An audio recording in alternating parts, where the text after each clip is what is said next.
cramps because kids don't remember to hydrate when it's not hot outside. You know, you really have it.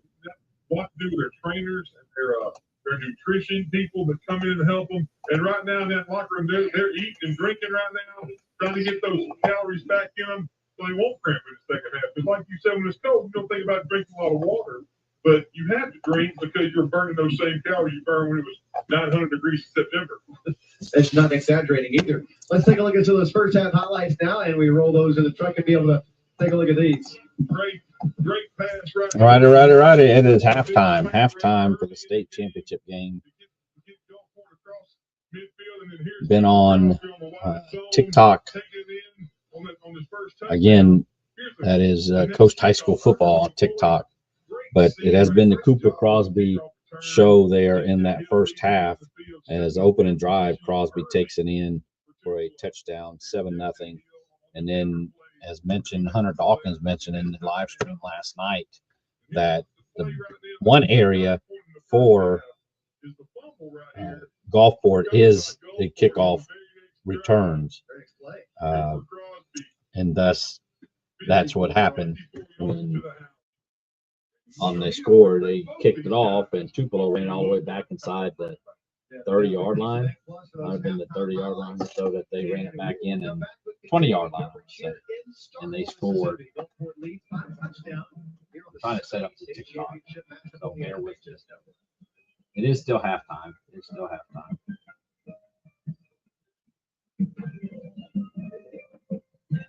So Tupelo was able to get in to tie it up at 14, 7 at 7 apiece.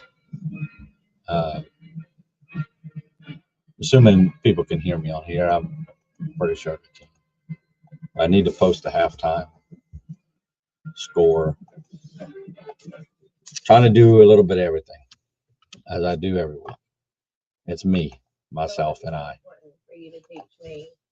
But Cooper Crosby took it. I believe it was 54 yards, something to that effect, to make it 14-7, and that's where we stand at. 14-7. Gulfport leads. Tupelo will get the ball to start the second half, and it's going good right now for obviously for Gulfport being on the high side of the score. Again, if you want to watch it on TikTok at Gulf Coast Coast High School football, I'm trying to get that set up for them that are on there. Again, I cannot necessarily live stream it. I cannot live stream it on Facebook. I don't want to take that chance. Preparing to be leaders in cybersecurity, So, interior design. it's on Bounce TV. One visit is all it takes. Come for a day and you'll be a bulldog for life. For those who 13.6, I want to say it is. Change the world. 13.6 on Bounce TV. You have any comments, questions? This high school gym used to be bad. It's going good right now for Gulfport. Crosby's doing what Crosby does. Because bad behavior by fans, especially adults, has caused a shortage. I'm going to go live now on TikTok. We can't have sports. Don't let this become reality. I'm going to share It's time for a the stream change. on Let's bench bad Facebook. behavior for good. For those who can hear me on TikTok, I'm on Facebook Live. And this is the angle that you will have to deal with. So it's still halftime. Hopefully you guys can hear it.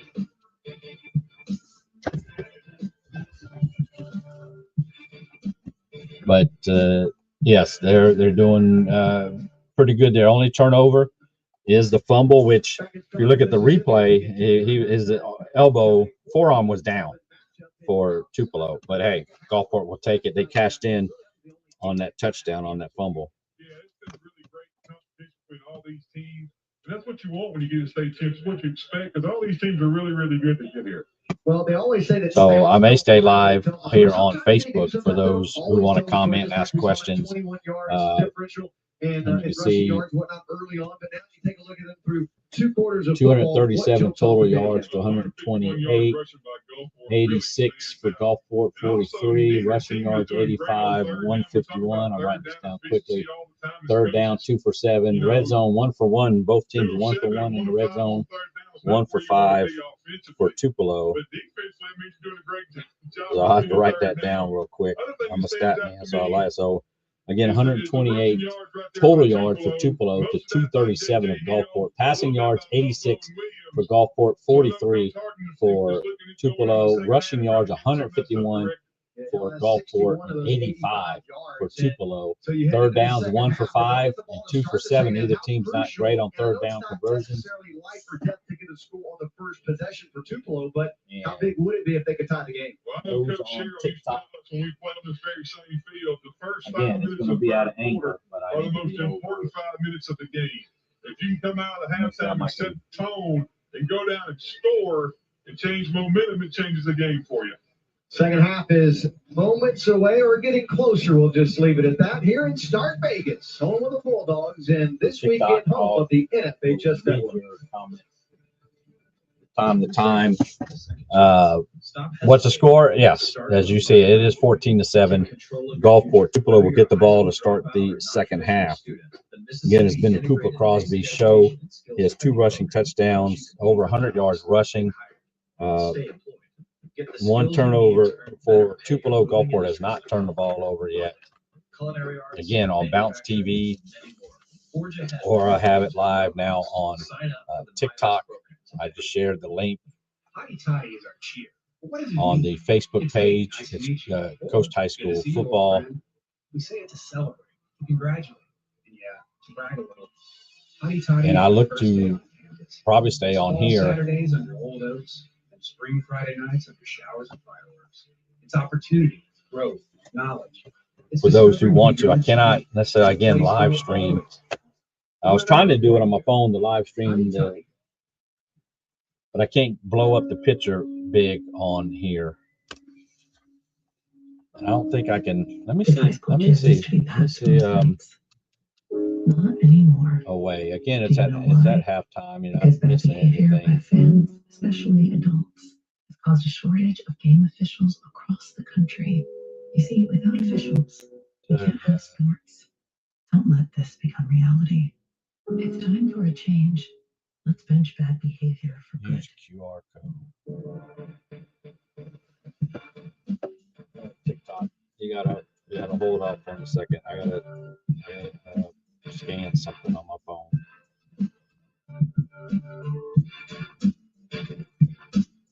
So TikTok, you just gotta.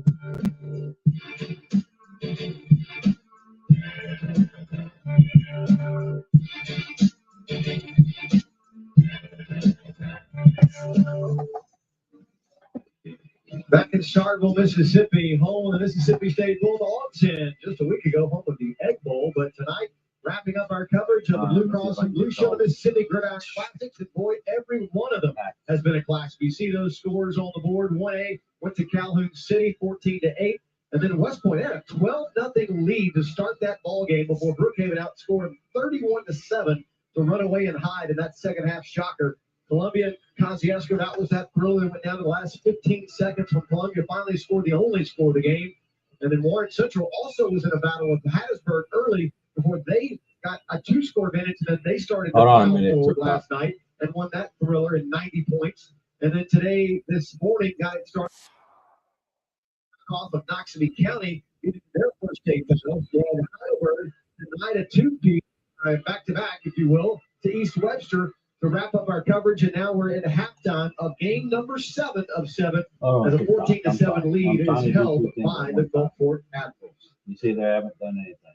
2 back here warming up, getting loose, getting out here a little chilly. I'm gonna tell you, like we talked about before the break, Tupelo coming out here in the second half, getting this football, gonna need to set the tone and try to get down this field and give some points, and get some momentum on their side. Facebook, As you say, too, Gulfport, who is leading this game, still yet to come back out of the locker room. They've got a running clock currently. They'll hit another 3 more minutes in just a few. So we got about 4 minutes until kickoff of the second half. And we'll tell you right next here on the NFHS Network.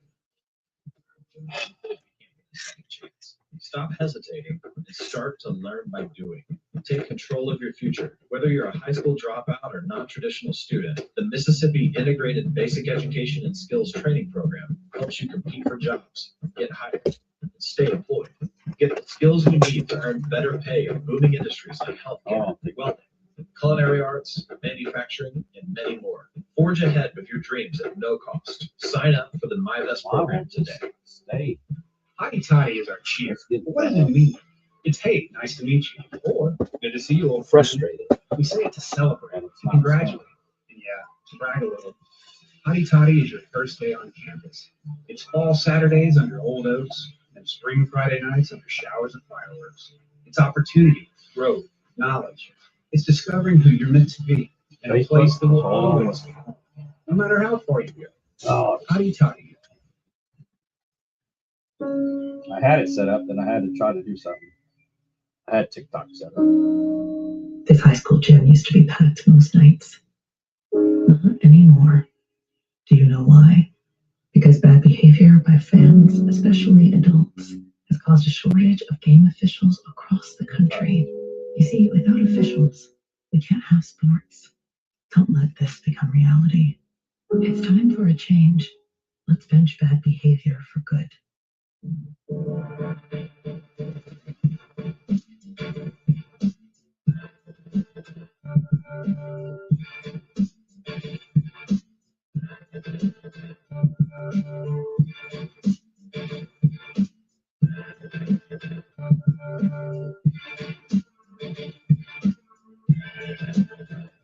It's aggravating.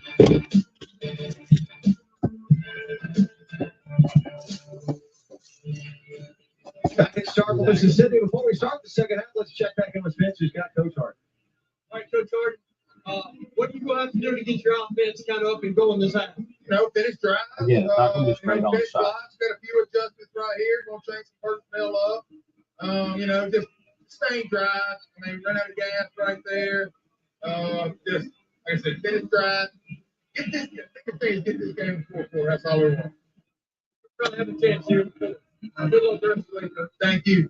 Thank you so much, Coach Hart. Thank you, Spence. It is a first half of one touchdown separation, and this opening drive of quarter number 3 just could spell the difference. Not gonna be a Yeah, straight it on could spell shot. difference. Get the momentum here. Coach talked about maybe changing some personnel groups, doing some things a little different offensively. Main thing is finishing blocks. I think Tupelo, Gulfport's done a little bit better job finishing blocks in the first half than Tupelo has. And we saw that early with some big plays by Gulfport defensive line. We'll set aside and with the opening kick of the second half next here How long in does it take to Starkville. do this thing? Just like I don't have nothing to prop it up with. So why was it so important for you to teach me hunting safety at such a young age? I don't know. Is that I love you. would that suffice TikTok? I'm Just trying to like you left the door when you came out. Facebook. I'm here. Who's went? Gulfport went. Yes, I'm trying to. Download your Hunter Safety Card at ndrs.us.gov.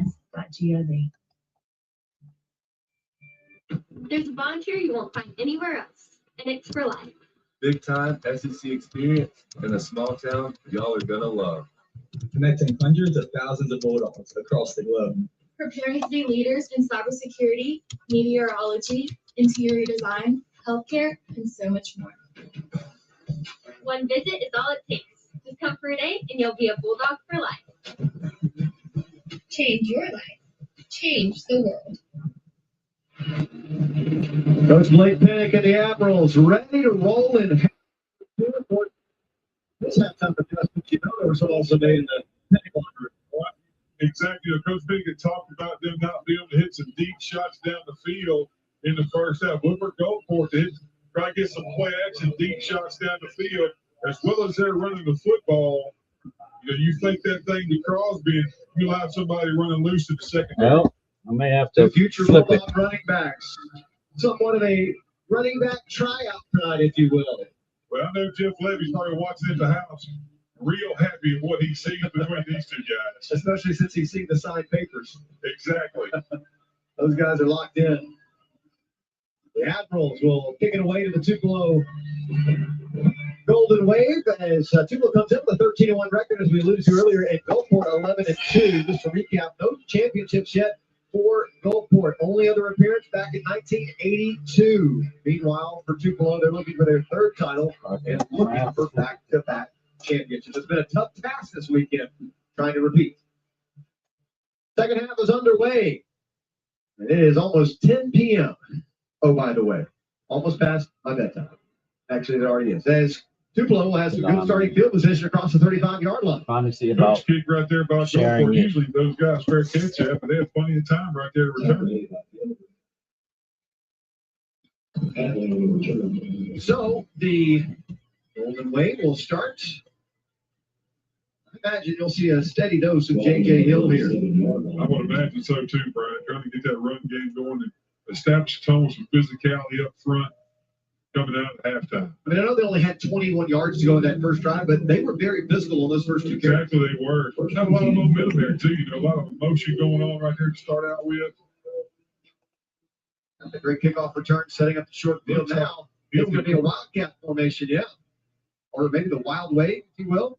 And he'll keep it. He got tripped up by his own teammate. They were trying really hard It's to go delayed. with the option, and they got tripped up by each other. He and Tyler Bobo. So I don't know about that.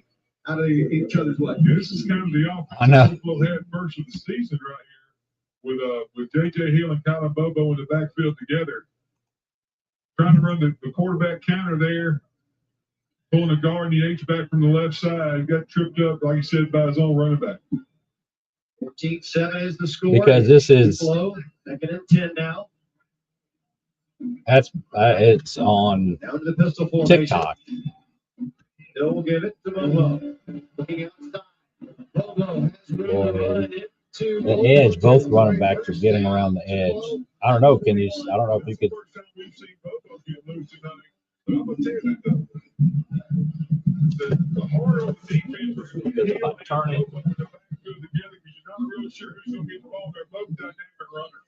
That's both thunder and lightning almost. Without a doubt right there. It puts a lot of stress on the defense. I know Have an empty backfield. TikTok y'all asking me to turn it sideways. I have it on. He'll send Bobo in motion. Hand it to him. Bobo tries the opposite edge. This time Well, I not turn as it sideways. result, but still gets about 3 yards. About 3.5, 4 on the speed sweep there. Looked like the same run earlier, except they ran out of empty and brought motion with it.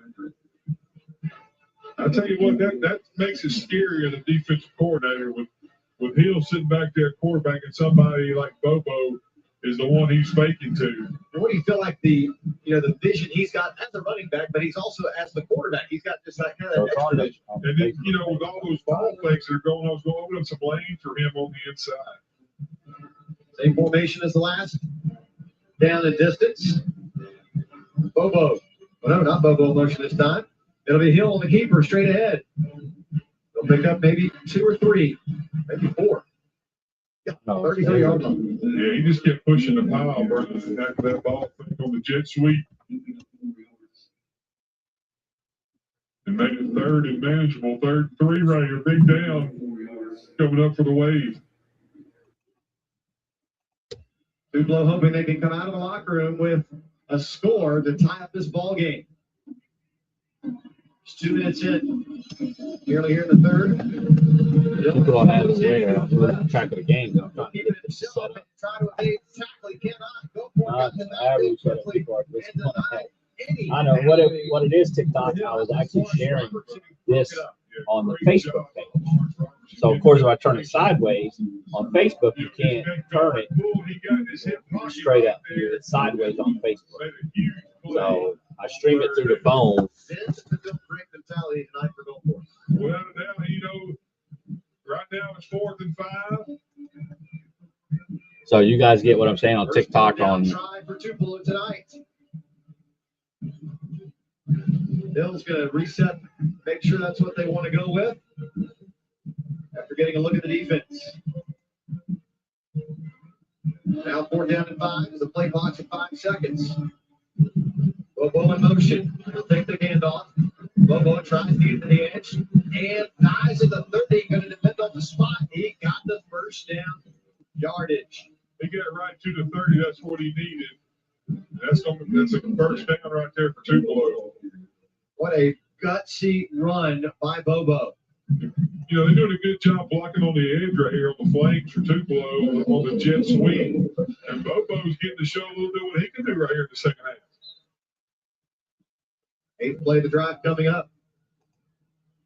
Or excuse me, seventh play of the drive coming up. One of those all white unis and blue helmets. And the Florida Gators on the other side. Coach Caldwell mentioned earlier. Bobo will hand it again, or take it again from Hill. He'll pick up another 4 yards on first down. Tupelo offensive line is starting to get some movement. Coming off the ball there. Well, that's almost another great play. By Robertson. Robertson again. He swim moved that guard to make penetration. Great cut there by Bobo.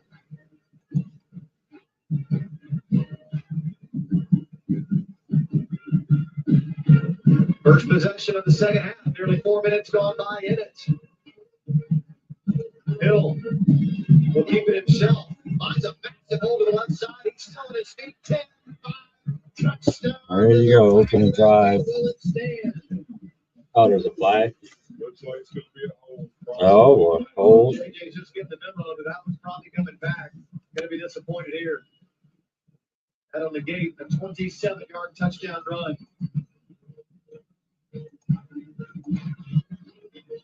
Here's the bad news.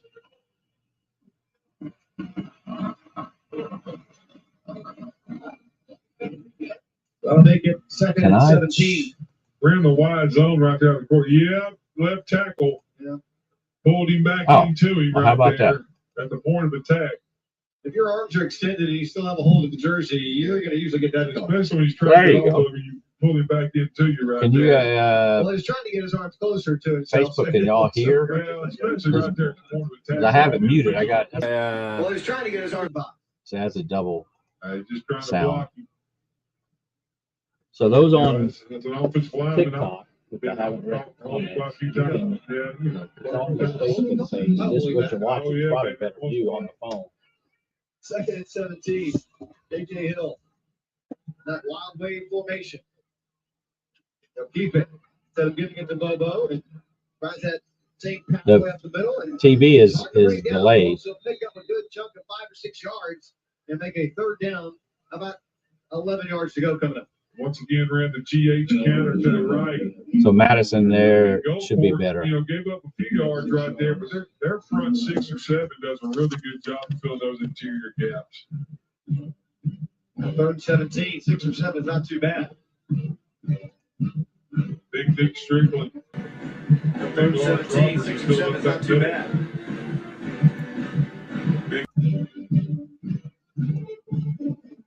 It's 14-7 Gulfport, but you see Tupelo's threatening here.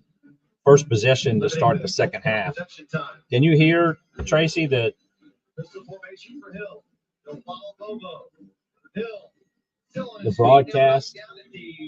If you're hearing it, it's the TV, and this is a slight delay. 4 yards to go. Makes it a lot more manageable on the wide zone. You can see the bottom; it just don't fit on the TV for some reason. But it's 14-7 Gulfport.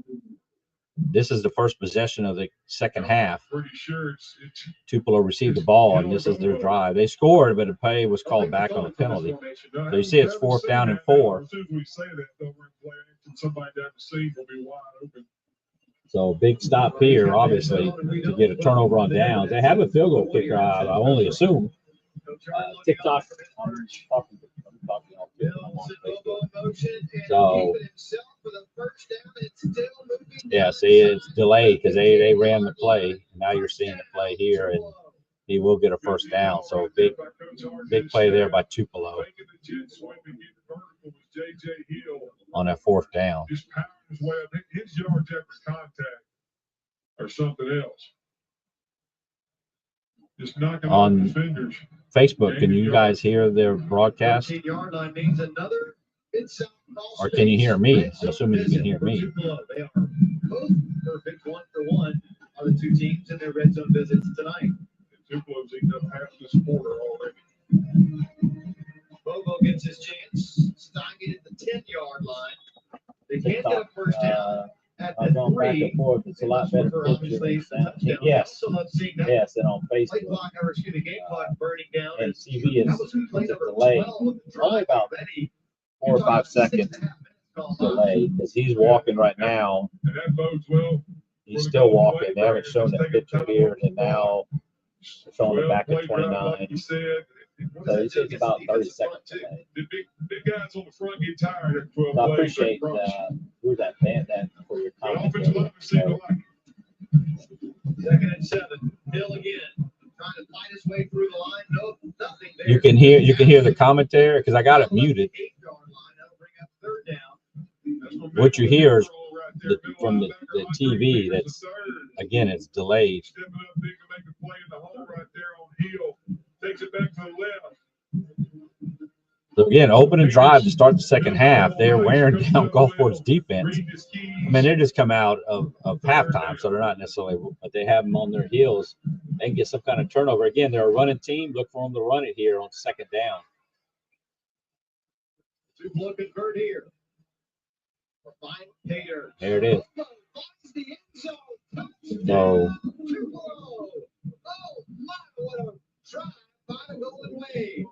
That's what we talked about, having to come out in the second half, the first part of the second extra half. point away from tying the game. Physicality in the run game, and they just make the jet sweep to the left and head off. TikTok. What's all The Bobo on the zone to the right. Man, opening drive for Tupelo. Holes to get in the end zone. A 13 play. I mean, they're not going to have a running clock like Gulfport has had the 3 playoff games. We knew that. 7:26 off the clock. But he just said 7:26 it took him. But anyway, that was impressive. 7:26 off the clock as the extra point is up and through, and we are tied. What a start to the second half. Exactly what the doctor ordered for the Tupelo Golden Wave. Got a new ball game, a clean slate now for the 7A title tussle here at Starkville.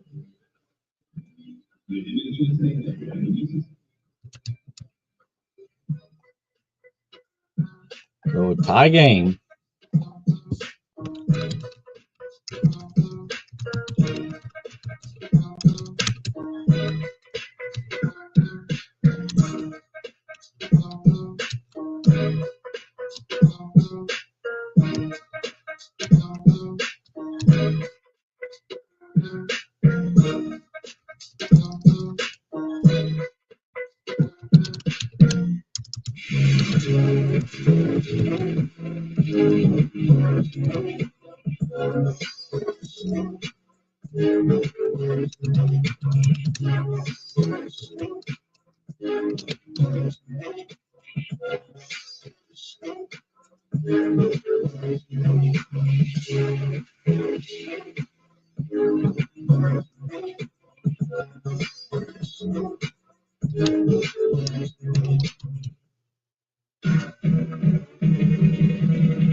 Man, what a drive by Tupelo.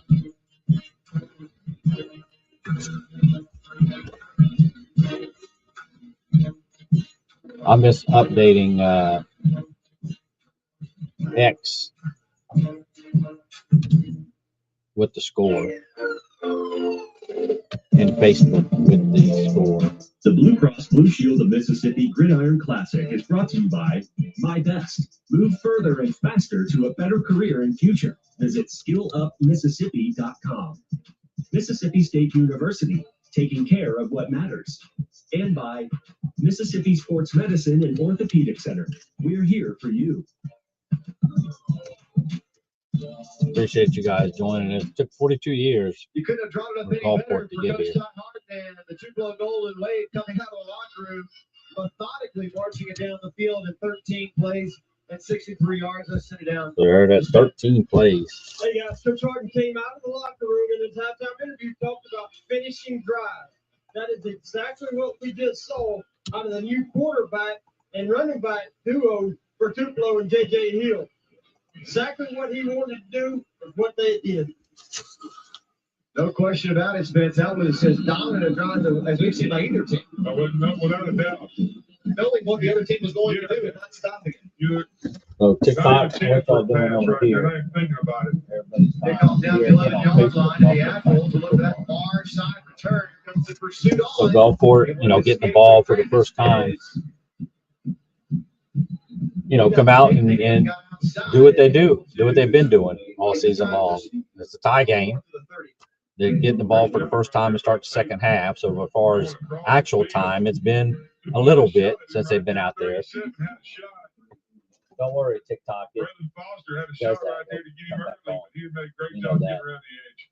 So Coach Pinnock and company, and as you see here, Facebook, he'll come on. It just does that every game. I don't think Coach Pinnock thought that they would get the ball to the 4:17 mark in the third quarter. So yeah, you see 12 minutes in the quarter. They're already 4 minutes and one. So this is their first drive of the second half for Gulfport. No turnovers thus far for Gulfport. 1 for Tupelo.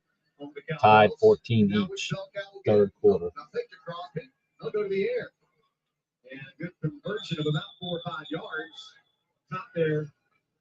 The Hales and a hell of a game off the process. I don't think he pulled his face mask. I'm assuming they didn't. There's no flag. Out route right there. You get a gain of 5 on first down. Second and 5 is always a good place to be. Lucas Hales, 6'1", and shoots 5-pound junior. You see there, had to come off the replay because his helmet came off. Parker Nettles.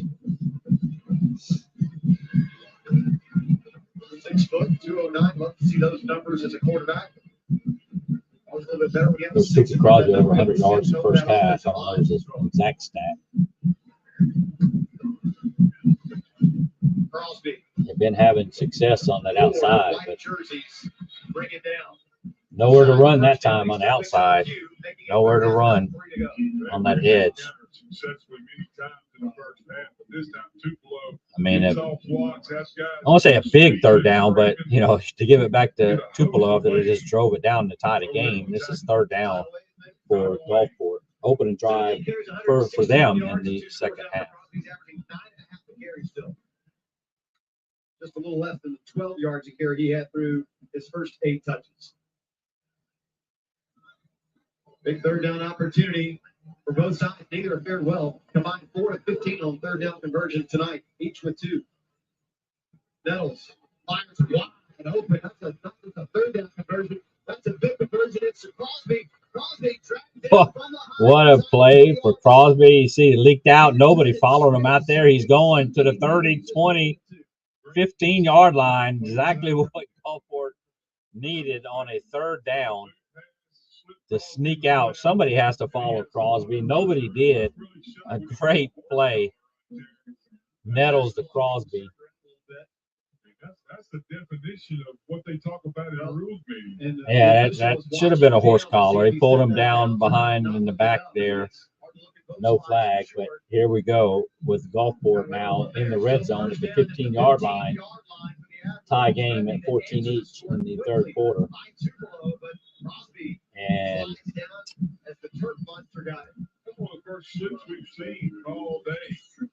yeah, not great footing there. Again, this is the 7th game being played on this grass with rain Thursday, Friday. Not really rain today, and the sun was out. Second opportunity here. Already 2 out of 2 in the red zone. Well, the other score for Gulfport came 54 yards down outside that red zone. Another throwback this time, and he's not going to have enough time. Quarterback second to the backfield. Down he goes. That was Peyton rather, and McCoy. Tried to run that same play they ran in the first half. He had it open on the near side. Looked like Crosby was open there for a minute, but wisely didn't try to force it. It is Nettles, but it certainly does back him up. But you see on this, well, you won't see it here on the left side where Crosby goes out to the left. That's where I thought he had an opening. So now it's 3rd and 20. They can get a first down. They have to get to the 5-yard line. They're in field goal range. Depends how much they get here. If they get at least half.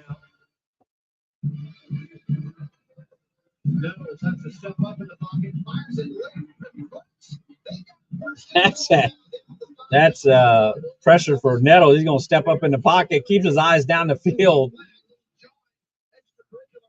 And nice dump off pass. He got pressure, thought he was going to go down, but a first down and goal for Gulfport. Their first time getting the ball here in the second half after Tupelo took the second half kickoff, went down for 13 plays, 63 yards for the touchdown to tie it. And this is after. It looked like a post-play flag, so I don't know if you can hear it or not. It looks like, again, it's going to be after the fact of the play. or it's a first down conversion. And I didn't be unsportsmanlike. It might be offsetting.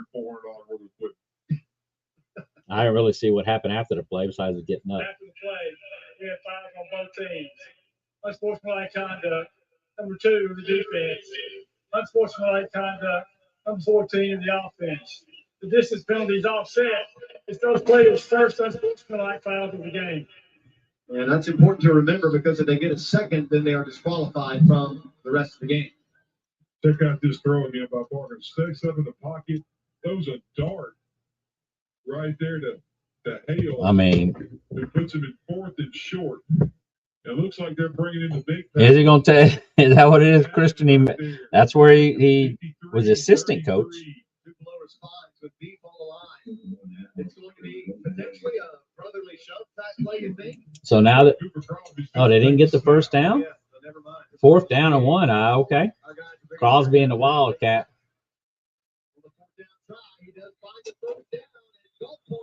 So we'll see here on 4th down. I thought he had the first down, but they marked it, and he's going to push across.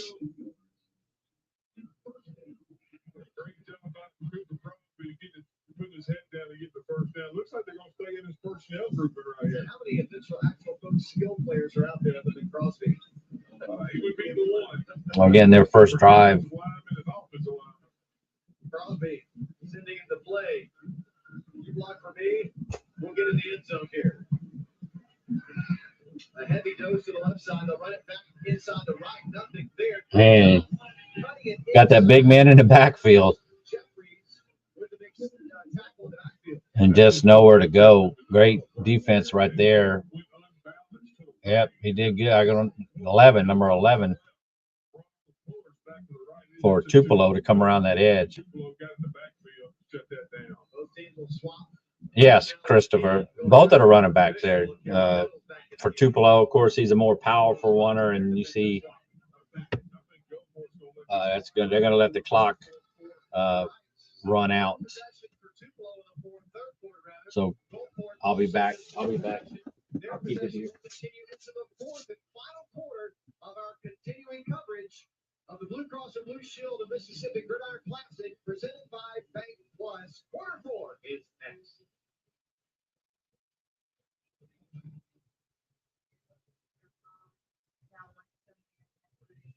And allow me to kind of be the person I'd always wanted to be. Everyone here kind of has this mindset of seeing the next person succeed. And I think that just creates some of this spirit. And then you find, like, you got some of this. What I need isn't what another student needs, but we all find something here. You don't have to be what people say you've been. You don't have to be what people think you are. Like, come to Southern Miss, you can totally reinvent yourself and be who you truly feel like you're meant to be. Oh my. Oh no.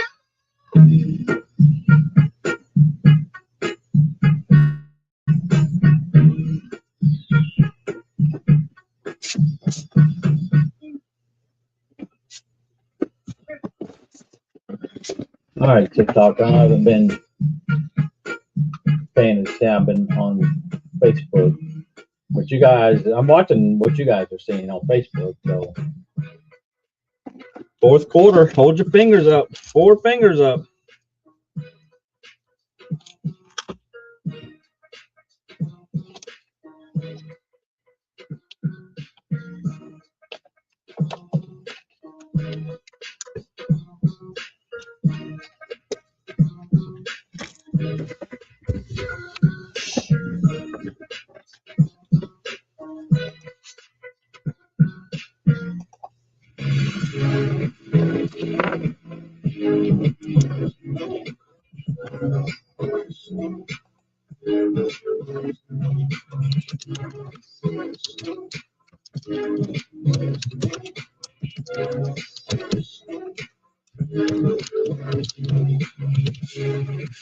Oh,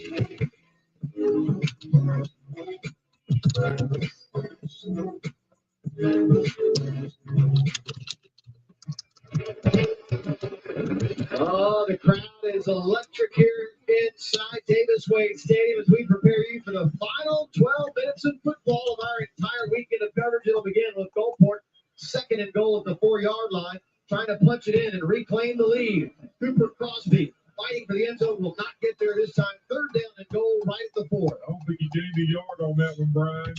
Man. Tupelo defense standing tall inside the 5-yard line. Great play right there. I like him getting on the edge. He is a lot more going on the edge of it. Right here with the drive Tupelo just had. This is 4-down territory, right? You would think, but I'm sure they got field goal kicking, but I mean, I don't know, is it?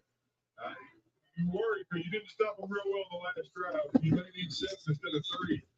And Coach Penny gets a timeout right before the snap.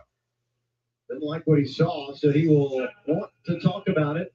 And of course, we'll let it because, you know, he called the timeout and everything. That's right. I think that's her first. I'm not sure. TikTok, how you doing? Third down, you're in the red zone. It's a tight ball game. You don't know if you're going to get down here again. Did you see that right there? He saw himself over the big screen and realized that his face and his mouth were being seen, and he put his play card up in front of his mouth so no one could read his lips when he was trying to tell his guy. That's acknowledgement of your surroundings. That's pretty good. That's the old NFL and college move. You know, those guys are used to being on TV so much that they do that instinctively. You know, these guys, most of these teams have great live streaming guys, but they're not getting. That's what I'm getting that close up on them at home. That was fantastic. Glad we saw that. And speaking of that, executive producer Mark King and then Kim Keto along with. So I don't know if it's 4-down territory or not. They don't get it here. They have a field goal kicker. Obviously, they can make it to take the lead. But if you don't get it, then Tupelo would have to drive from right there inside the 5-yard line, 95 yards.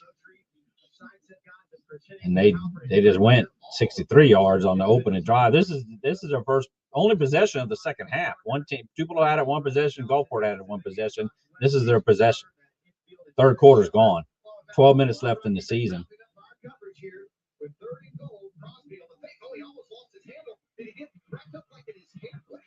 Something happened.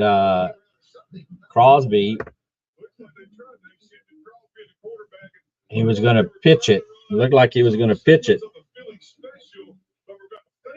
The ball got stuck in his gloves. He lost the ball right there. It looked like they were trying to run some Philly special type of operation down there on the goal line. Now you got to kick the field goal. Yeah, the ball would come out of his hand. Man, so they're going to go. Yeah, they're going to go for a field goal. The Admirals, remember, these are college goalposts.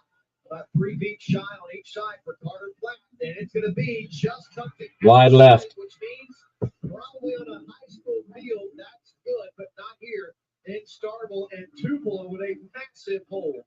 Big stand right there for the wave inside the 5. Man. Had the big play on 3rd down. He just kind of hooked it a little bit. I want to take you back to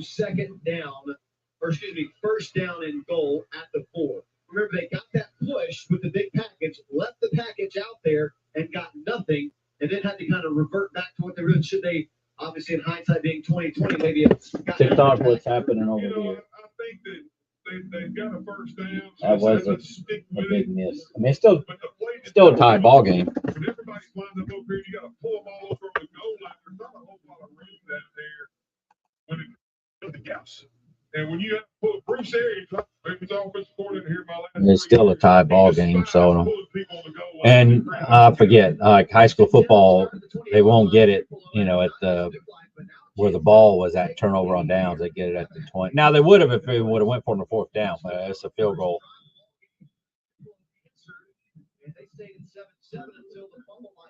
So again, 1 turnover in the game, and that is by Tupelo. So we need another turnover here. And that was a fumble by Tupelo, the turnover, which really on replay looked like he was down, but nonetheless. But yes, James Rush, we certainly Gulfport needs to stand up here. Second possession of the second half for Tupelo. They scored on their first one. Good.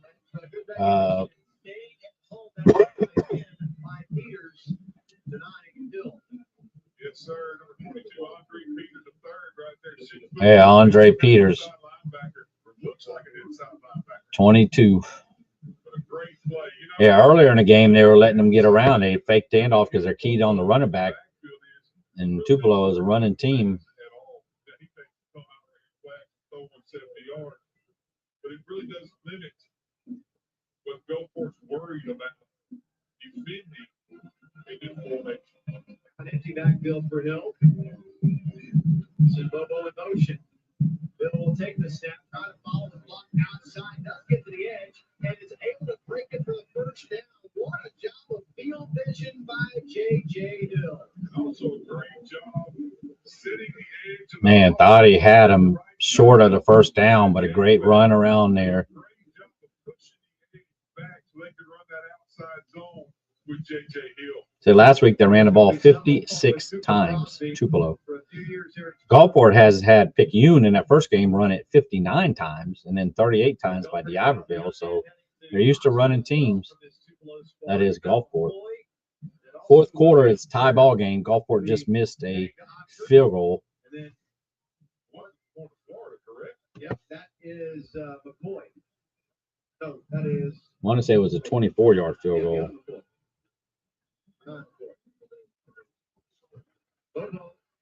He's in the open field. He can turn on some other jets, and he's almost to the 20-yard line. They got to contain that edge.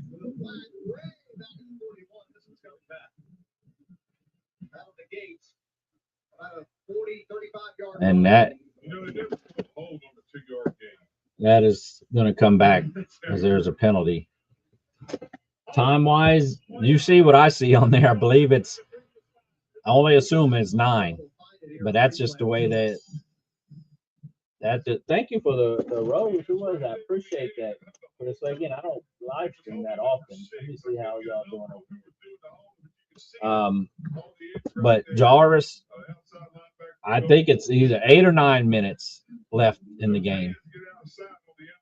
So you see what I see with the cutoff, and that's just the broadcast. I don't like. I mean, you figure they have better graphics than that, and I don't think it's my TV. But. So there you go, 8-16, 8-1-6 left in the ball game. Again, just the second possession. Gulfport has had it one possession, had it inside first and goal inside the 5-yard line and couldn't punch it in.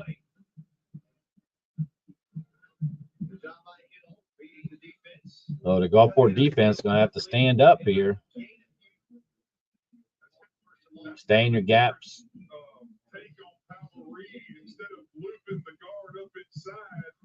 They're not a passing team. They have passed 43 yards. They have passed. They've run at 85. That was in the first half. Gulfport had 86 yards passing and 151 yards on the ground.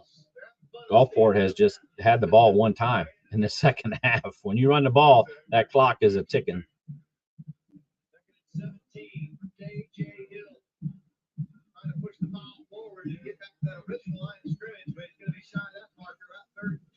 Four down linemen, you see, 4-3 defense. So good gap coverage there to stop him. It's third down. Third down.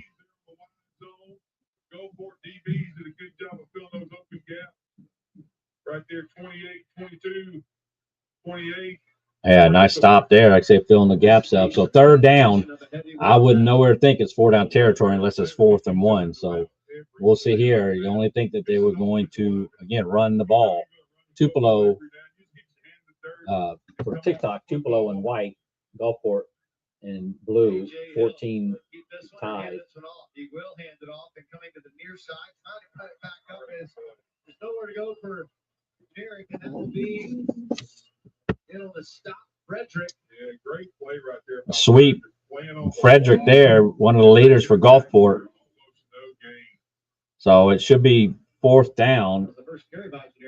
And with that hold call, What are they showing? See, the graphic again is not correct.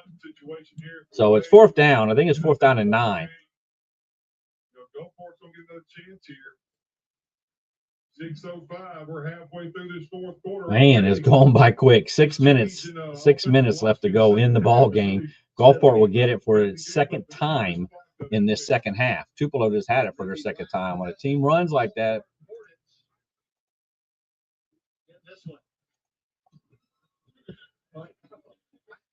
almost a knuckleball that smartly running completely out of bounds and out of the way of that one was Peyton. He's like, I want nothing to do with that ball. Yeah, it's hard to catch. I mean, it's a line drive, let the ball fly. Said the heck with that. I'm getting out of here. I'm not gonna let that ball. I mean, how many more times you're going to get the ball? See what Parker Nettles has in his potential last drive as an Admiral. The way this clock has been chewed up, they got to get the football back. Punch this one in. You know, I know Coach Penix thinking he'd like to take all 5:38 off this clock and go down and score. Yes, that was a great hit. TikTok, how you doing over here? You see, this is their 2nd possession of the 2nd half, Gulfport, and they couldn't score inside the 5-yard line. That tough defense by Tupelo, but you see, it's 5 minutes, just almost 6 minutes left to go in the game. We'll start at their own 19-yard line. And of course, Crosby gets the first carry. That's his 23rd totes of the night. He's got almost 60 yards in the ball game. Somebody gave me, I appreciate whatever you did on TikTok. Yeah, I don't go live too often, but I certainly appreciate it. I know it's at an angle on TikTok, but I have to be next to the computer. Share the ball a lot. Hill still has 21 carries tonight. Wow. 21 carries for Hill, man. That is. Right there, number 6. Devontae Brewer down for Tupelo. We're going to have a post-game show. Yeah, let's go, Adam. Ace, yes. Ace, I bet you're related to Peters, I'm only assuming. He is the man there on Gulfport defense. Their defense has really played good, and they played good tonight. I tell you what. That was not it was an injury timeout. So I know Gulfport has 2 timeouts. I'm keeping track of it because I need to know. 2nd down.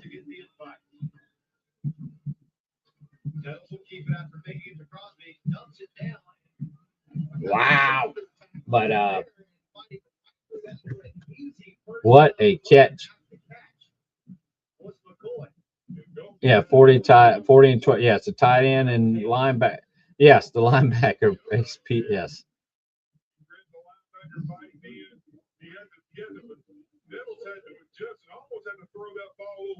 And Nettles is just having, again, it's part of the 601 Elite Quarterback Club.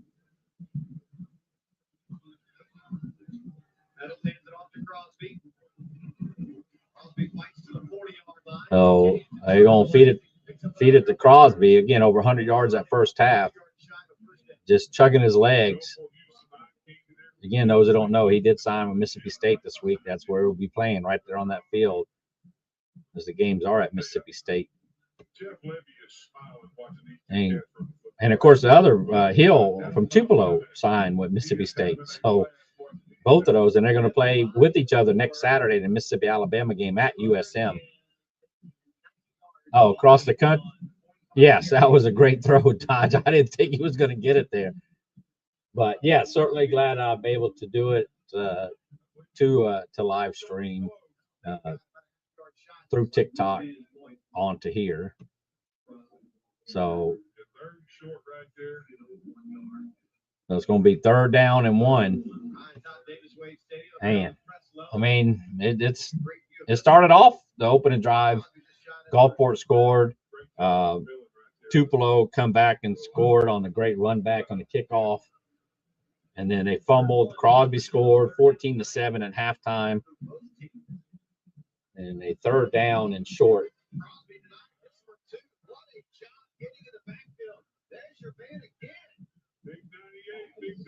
Wow. Wow. You got you got to punt. I would say it's a tough choice for Coach Pennock. I mean, you can't, if you don't get it there, they obviously on the plus side of 50. But what great penetration there. Big man 98. And it appears they will go for it on 4th down. You see about 3 yards, 4th and 3. And both of them are 2 for 2 on 4th downs there tonight. And you watch that left tackle moved. So you would think now they would punt the ball. They got to punt the ball. And need them to run the read option right now. They're not worried about. Yeah, they're not worried about Parker. They honing in. So again, Coach Pennock, say run what you normally run. Don't try to outthink it. But again, it's good. I mean, good, not good. They didn't get the 1st down, but they need to. They'll punt it away.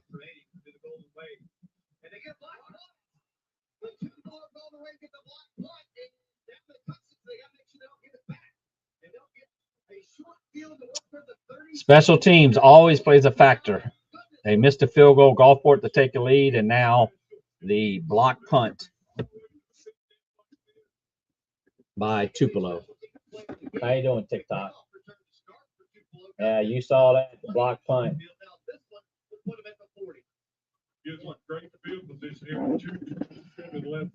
Wow, man. So every game, special teams plays a factor. Gulfport defense gonna have to step it up, get a turnover, just one turnover in the game, and that was a fumble by Tupelo. Yes, I'm sorry, 14 up. You can see the graphic. That's just how they have the graphic. Leave it to the people who are doing the show, the graphics on there. Again, it may be my TV. I don't know, but they're going to run the ball. I don't know what the range is. Might have to go look and see what the range is of the kicker.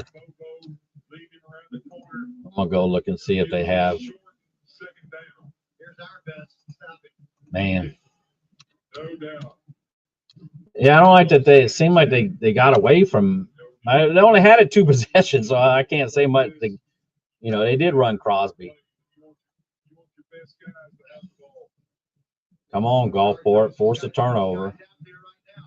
I'm trying to. I'm looking up to see if they have the stats loaded.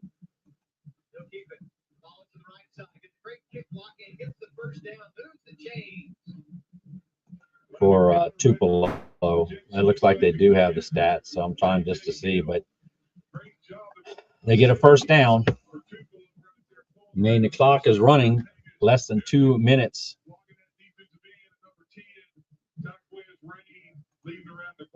Rain's kind of got blocked into it a little bit. We'll see if that last hit affects him at all. Looks like he'll kind of grab his chest and touch after that last big. Well, I don't see. Strip it or something.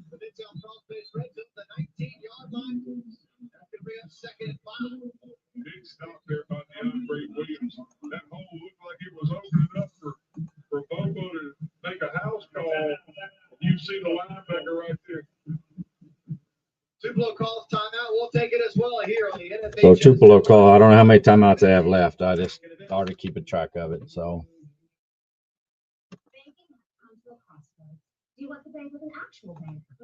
So I don't know. Let me see. Punts, kickoff. Where they don't have stats for how long the kicker, what his distance is. I know we can easily second guess them, as far as if they should have kept throwing the ball, but Cooper kept running. Again, over 100 yards the first half. But you make adjustments, and Tupelo's made adjustments. Empowering your health journey with access to healthcare right here at home. So, and he was getting more on the edge, and then again, 1st down and goal at the inside the 5-yard line, and you don't get in. That I mean, some of that credit goes to Tupelo, but Gulfport needed to get that in. Then they missed a field goal. And then now Tupelo has the ball. This is the drive. Well, no, they did stop them. Then Gulfport had the ball back, and then they couldn't do much. The support that's made Farm Bureau Insurance a trusted name for over 70 years. So they called a timeout. Under 2 minutes left to go. TikTok, Tupelo kicker is 64 yards. Man, so I was trying to turn comments. Well, no, if you want the comments off, then hold it down and put clear display on there for TikTok. I need to see the comments, but you can clear the comments. Don't worry about it. TV does it every game, the broadcast. So I don't know what the deal is, what happened to the broadcast, but it does it every game, and you already seen it did it earlier. So come on. But if you want the comments gone on TikTok, just hold the screen down and it says clear display. But I did read where it said 64 yards. So they're obviously, if that's accurate, then I don't know.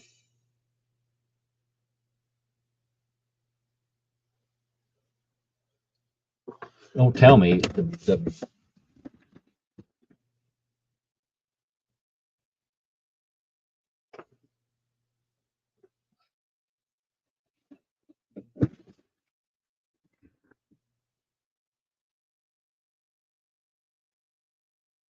see 13.6. So this is the longest that it's been off at a time. That's not a good time to be off. That's why I changed it to see if the other channel was working. The other channel is working. If somebody pulled a plug with less than 2 minutes to go in the game and Tupelo's there, oh my goodness.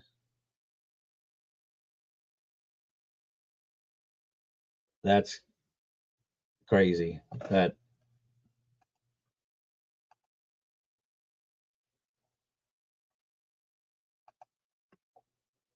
crazy.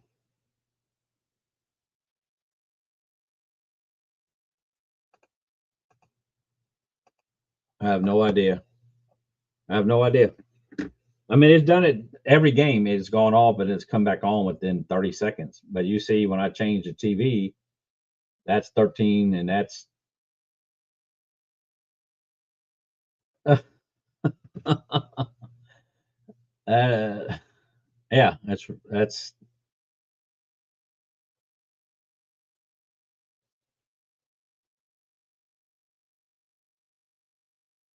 huh.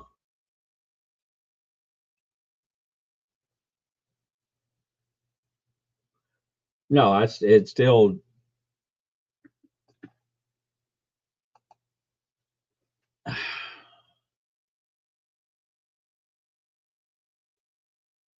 I mean, just watching it as we normally watch it, and it has gone out before throughout the day, but it's only gone out for about 15, 20 seconds.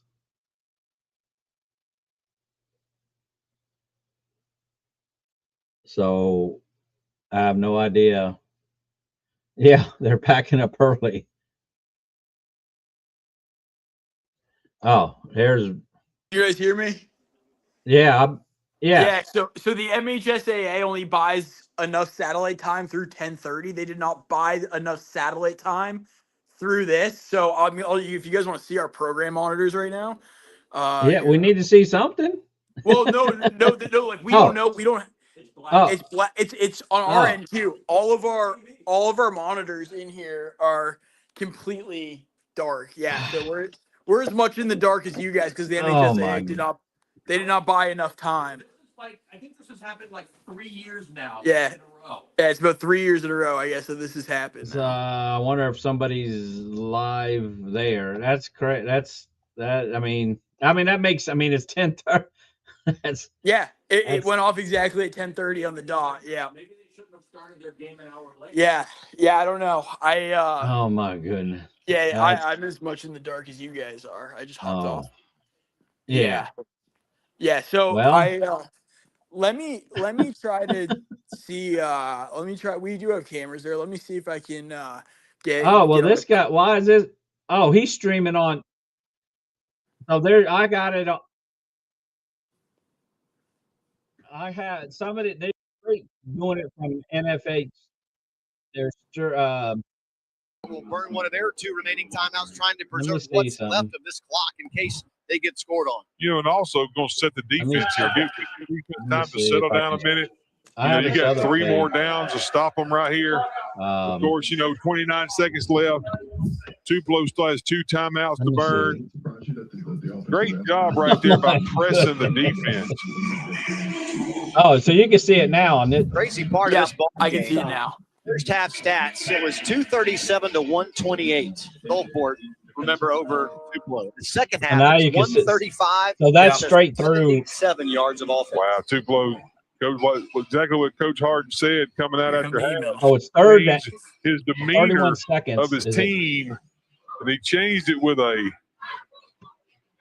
personnel change. He did. You know, and those he got behind those big offensive linemen. I'm sure they got challenged at halftime. Here's the other crazy number. Total what happened plays. to Tupelo TV 23 in the first half, or 25 in the second half. For high school Gulfport, sports, 31 plays in the first half, 15 in the second half. For Cut their 10:30 satellite chances in half. Once it because hit they controlled 10:30, the clock. that's why the screen Got went him off black. the field.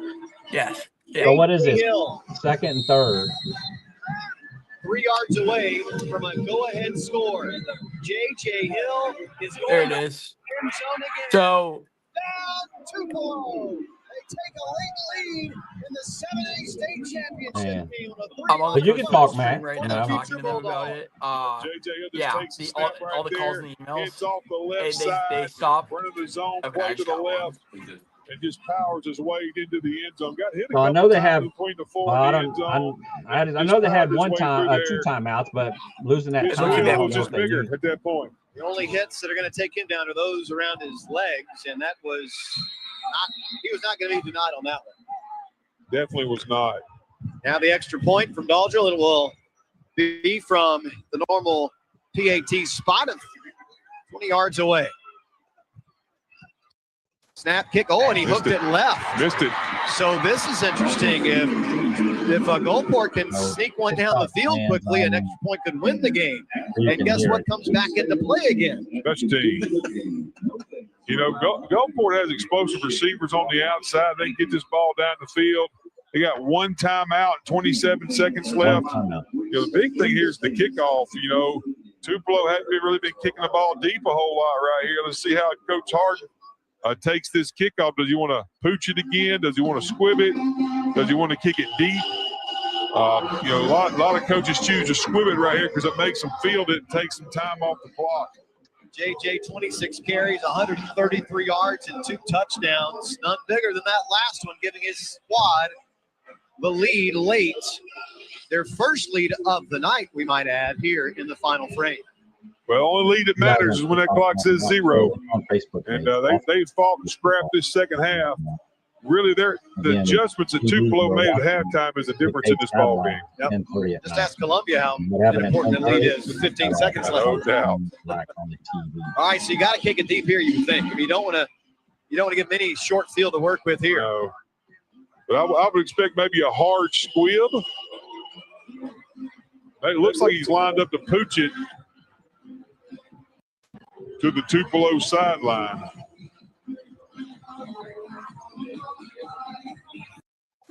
See where he places this one.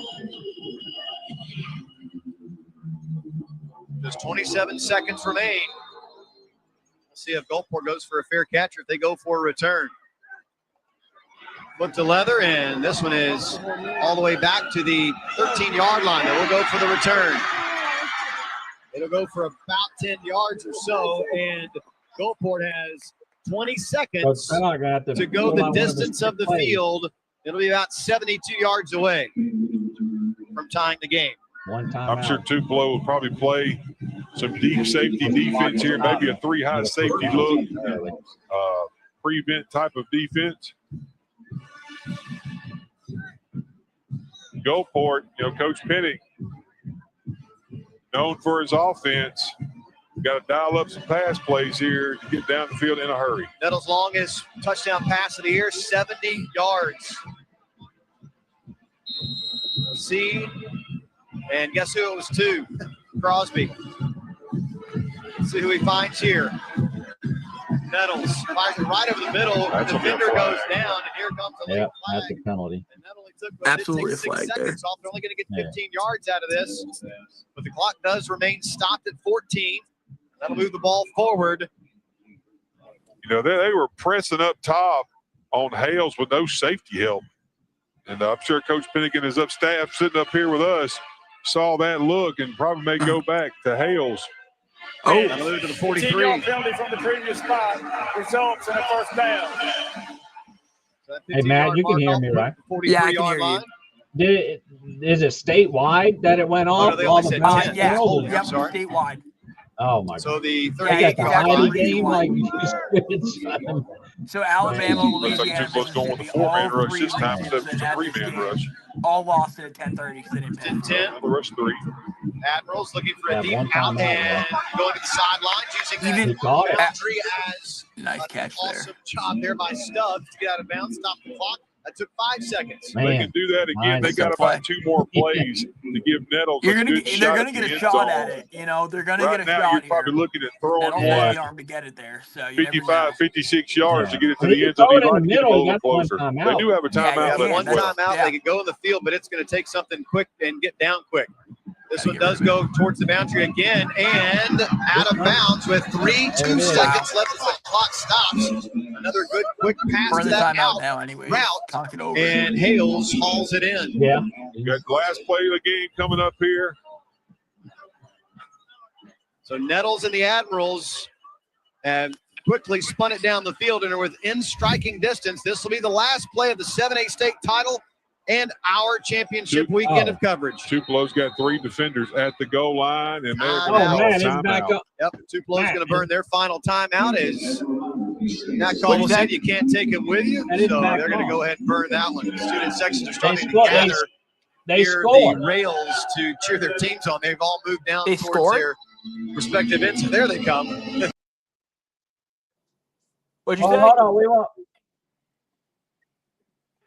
to we Well, want you to know- see it. Yes, they scored. Probably some Hail Mary I or want to make see it. 3 receivers They to one scored. side, hoping you get some single coverage away. Yeah, our Ball, group chat's going crazy right now. I'm sure people in the chat are watching this somewhere else. Probably and you looking for can see Hale. it. I Trying haven't to take a seen it guess. yet. Yeah, they He's been the big scored. play I'm guy just all waiting to night see how long they for them in the scored. passing game. It's Also, 20-20. Crosby. You know, you definitely want to get Going Crosby for an involved extra here, point line to him up win at the game. receiver. Oh my Get him God. down the field because he can make a But I play wanna for see you how with they his hands scored. too. That's how far No delayed quitting it is. this He's team. lining up No now quitting to this get Black team. bounce. I mean, get that open. He can make some people miss, Yep. but 2 seconds. There's only time Yeah, for one more He's play. lining up now to kick the extra point. Pinnock Wow. It's good. and the Admirals That's it. It's good. looking for their first ever Good state for title. them. Had no problems Incredible. running through the postseason Incredible. until tonight. I know people are going to watch it Averaging right a here. 43-8 differential. Here is a I gotta 2 see how second they last scored, play though. for I was Nettles there what I'm and the looking at. Admirals. They send 3 But this to is- rush. Nettles will send it to the end zone. Up for grabs. It's batted around. and my God. the end zone over Hail Mary is a score. Are you kidding me? Yep. There it is. Oh my God. That's away from a state They title. got to show We're him. tied at 20. historic. Historic. Oh my goodness! What a Yeah, and then they come back on and they show him lining up for a kick. They talk about batting the ball I down. mean, No one did. and I didn't want to switch Stayed it up in over. the air long enough for Stubbs to come away with the Incredible. I gotta Incredible. see it in- shock and awe. Shock on one, all on the other side of the field, and a timeout for the Now extra they point. call attempt bait. coming timeout. up. So, hey, go. Well, now kick you're talking the about field goal. operation. Talk Wait about for snap, the- hold, kick right go to here. the play. You know, Brian Henderson took a deep breath, everybody. I will tell you, That is the the most 2 blatant times penny I've thing been I've ever seen. blessed to win this game, Yeah. Unbelievable. we won a kick Unbelievable. with no time left. How about this So- right here, too? Remember last week, the only reason that Tupelo is Good for here them. is because of the missed extra point by Oxford last week. That's correct. And now it could be the reverse. They Incredible. would lose the Incredible. state title because of a missed kick on their end. You know, right? Just make sure your protection is sound. key here is your long snapper. You think about the kicker all the time, but the long snapper and the holder right here. Let me switch. Hail Mary. I thought that was a different game. Well, meanwhile, AB. Caleb McDonald has it on his foot here to potentially win a state championship for the Gulfport Admirals.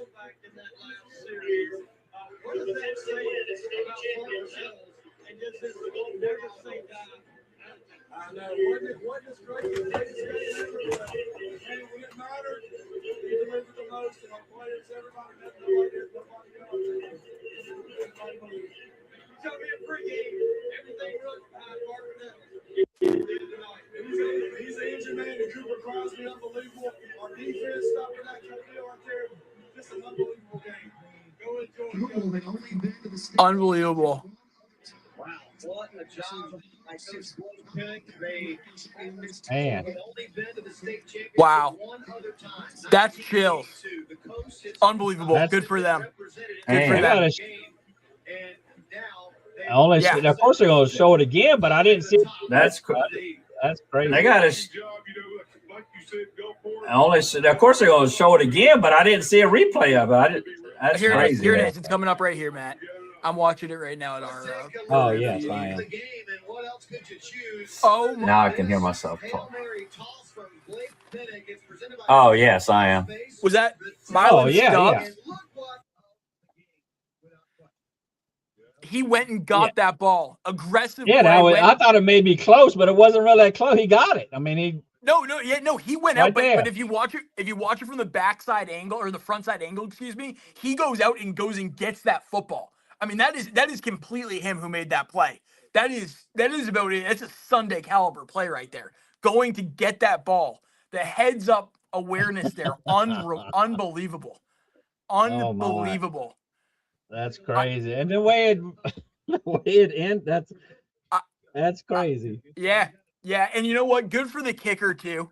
Yes. Get up there and you have the guts to go and kick that again. You missed a short field goal on narrower field goal legs there, and you go and you're able to kick the extra point and win the state title. Good for him. Man, that's crazy and crazy on top of crazy because it went out. Then I see people saying it's back. Or is that it's back on? I look over and it's back on. And yeah, I 2020. see. You never I'm sure the MHSAA noticed that it was off, and they're like, "What is going on? How is this possible?" Yeah, but this happens. It's a yearly thing where the last game, and obviously down here on the coast, we rarely have the last game because we don't usually have a team in this point. But at the 7A 6A level, but here we are, and we got it, and it happened this year, and wow. That is crazy. Yeah, normally I'm at the game, so I don't know what the TV does. Me too. Yeah, our cameras are up there right now. Yeah, with this delay.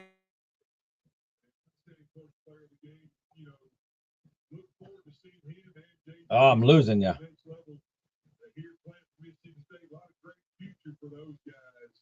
I lose you, Matt. No doubt about it. I mean, you couldn't have said it better. There it is. There it is. I was getting a call there. Oh. Yeah. Wow. That is crazy. The way that it happened. Maybe if I can adjust my. But Gulfport gave him too much time. I think there was and that was seconds when they got the ball right around there. That was great. Yeah, unbelievable. Wow. Can you guys? Are you able to see me on the stream right now, Matt? On TV, yeah. That's my. Okay. That what you're seeing is my. Well, I'm moving it around to try to get it square. Yeah. Dang. Wow. Unbelievable. And hold it like this. There, it's fixing to move. It's delayed. I just picked it up so I can kind of get a better shot of it. That is, I mean, that goes down, Matt. You've obviously seen a lot of these. I mean, that's got to go Yeah. down as one of the single greatest plays. I mean, think about that. Like last year, Poplarville, it came down to that last 2-point conversion attempt, and the kids stepped out. Yeah. This year, and Poplarville's on the good end of that. This year, Gulfport gets it in true walk-off fashion. Man, and this is up. that was only their third possession, I think, third or fourth of the game, because Tupelo, took it down to start the second half, and then Gulfport had, and that was the end of the third quarter. It was and I was getting ready to go on air there, and so I was only kind of half in and out. But when I saw that Gulfport still had the ball and they were in the red zone going for it on that, I think it was that fourth, or going into the fourth quarter, I think they scored. Did they score there, or they got? Well, something happened there where they went deep into that drive, right? It was 6-7 minute drive, and they came up. Oh no, they missed the field goal. Yeah, they missed the field after they were trying a trick play. They were trying to do that. I know. Where, I know. And it was that the flea flicker too, where that edge rusher. I think he's a Florida kid, Florida signee, coming off the edge there and just right in Parker Nettles' grill. Somehow though, they were resilient. They found a way to figure it out and get on the right side of this. I mean, unreal. Now, I think that fake reverse. Did you see that in the first? Yeah. Yeah. So that's 3 trick plays, right? Yeah. So I won the over. You were right. You were right. You got the over on the trick plays. But I didn't like that. I mean, the flea flicker, of course, you don't. I mean, the end of the second half, end of the first half, and I mean, I could see that Tupelo was trying to key on they're going to run the ball. Then they do a flea flicker, and luckily nothing came out of it. So I just can't. But yeah, I wish I was obviously there, but I'm glad I'm able to live stream it for the people that are watching. Our TikTok people are up there right now. I'm sure I'm gonna try to get that the close up video of it for you guys, and I'll try to pop it on Twitter here. Yeah. Okay. I can't believe they did that. I mean, that's shocking. And it's I mean, I'm just not happy that I missed the ball. What happened right there when they were throwing it in live. So they got the ball back with 27 seconds left. Is that correct? Or 31? Yeah. Man, I want to say 20. I want to say 27. It was either 27 or 31 seconds when they got the ball. I think they scored with 31 seconds left. I think after the kickoff return, they downed the ball with 27 seconds left. So at that point, yeah, there it is. Lifting the gold ball right there. At that point, there was 27 seconds. You're on your own 30, and you march down the field and you win the football game. At a high school level, that's borderline impossible to do, and they figured it out. And they deserve to win the state title. If you can do that with 27 seconds and march down the field and win a football game, you deserve to be the state champions. Yeah, and of course Tupelo saying just hit it down, as they say, knock it down. But I know. And the most ironic thing, Matt, about all of this, 2 of their defensive backs will be playing in the SEC next year. Man. Yeah. I've been told that I have to find the radio call of that of the play. Well, Hunter Dalk, I mean, I don't know. He's on the radio. 96.7. Yeah, he's on the radio right now. But yeah, I don't know if you want. I don't know who called that play. If you want some. Was it Jason on the call there? Here, let me see if I can try to find it for you guys here. Man, 21-20. That's a score they won last week. Yeah, and it's because Oxford missed the extra point in that game, and now this week, the other time around, Tupelo missed that extra point, and I hopped on the stream right when that happened. I was like, "Uh-oh." I mean, is that? Yeah, I'm glad you did, because I'm sitting there waiting and waiting. That shifts momentum right there. Like, I mean, when you miss an extra point like that, it's like, all right, maybe we still have a chance here. We're not dead. I wonder how much of a factor that played mentally there. Yeah. Wow. So, good for them. Incredible. TikTok people come to Facebook. I'm going to sign off of TikTok with Gulf Coast High School football on Facebook. Thank you guys. Stats out. So yeah, I was on TikTok. Yeah. And I made 2 cents. All right. Nice. I'm not looking to make money. I'm just profitable on the night, Matt. There you go. In fact, I got a to do off of that. So, I mean, I was hesitant to live stream in the first place. Off. No, I mean, thank goodness that you did, because people probably across the state were looking for that stream once it went out, and they all flocked over to here, I'm sure. Oh yeah, I got over 800 right now. Yeah, awesome. I mean, what they just witnessed, or what they're probably reading or waiting to witness. I'm sure there's people in the chat who haven't seen it yet. I mean, unbelievable. Yeah, 21 there. What was going back to his name? Mylan Stubbs. He's a junior, so he'll be back next year. Unbelievable play. Unbelievable play.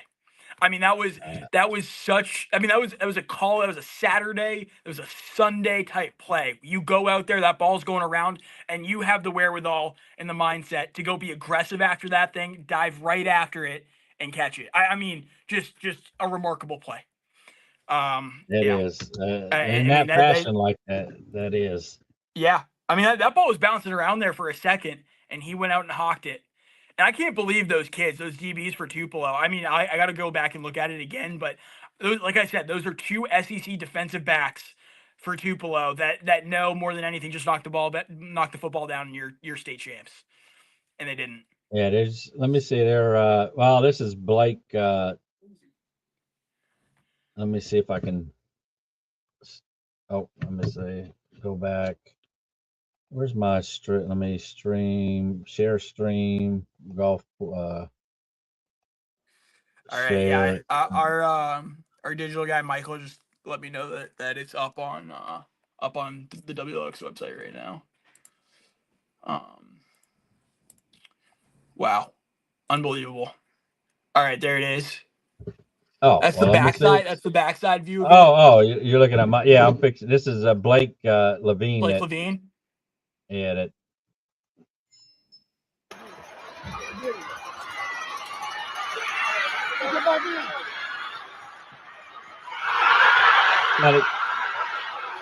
He was trying to, and you heard that guy talking right beforehand. I can somewhat hear him saying, "Knock the ball down." Yeah. But he tried to go up. That guy tried to hide from it in the white Tupelo.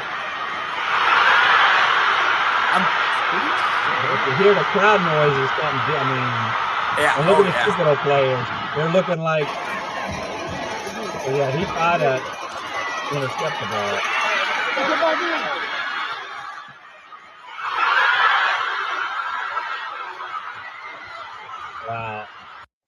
Wow. Let me look. That kid Iverson McCoy, I think he's the one who had that big return. I think he is. He is committed. Let me just make sure that this is correct. I don't want to say anything yeah, he's an Ole Miss. He's an Ole Miss signee. That kid who went up and tried to hawk the football down. He's an Ole Miss kid. He got up there. He was. I mean, if you go back to that play, he was the highest one who jumped there. On that play, he out-jumped everybody there, and it looked like he just couldn't reach his arm over. Yeah, he. And I'll try. I guess I don't know what play we can call it. The play, or call it a nickname or something to play, but yeah, he can.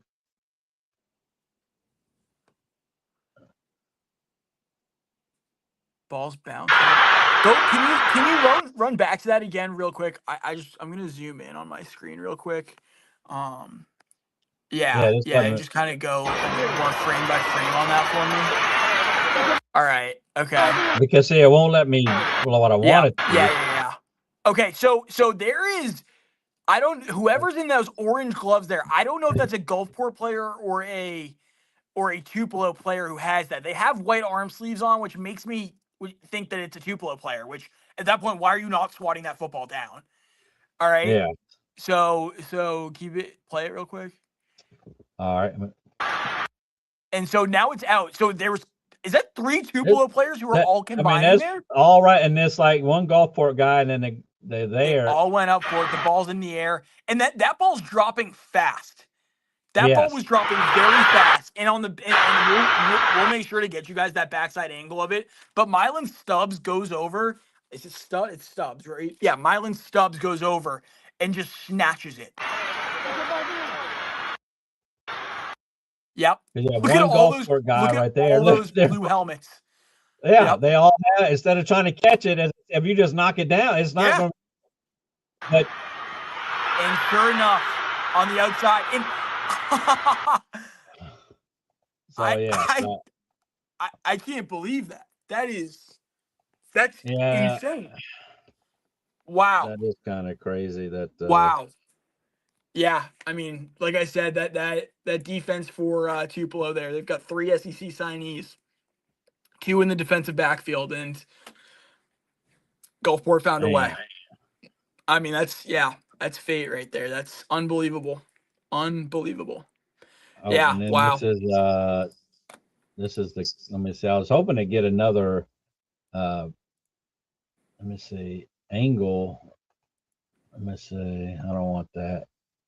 Oh, that. Oh, what happened to it? That's just the extra point to win it.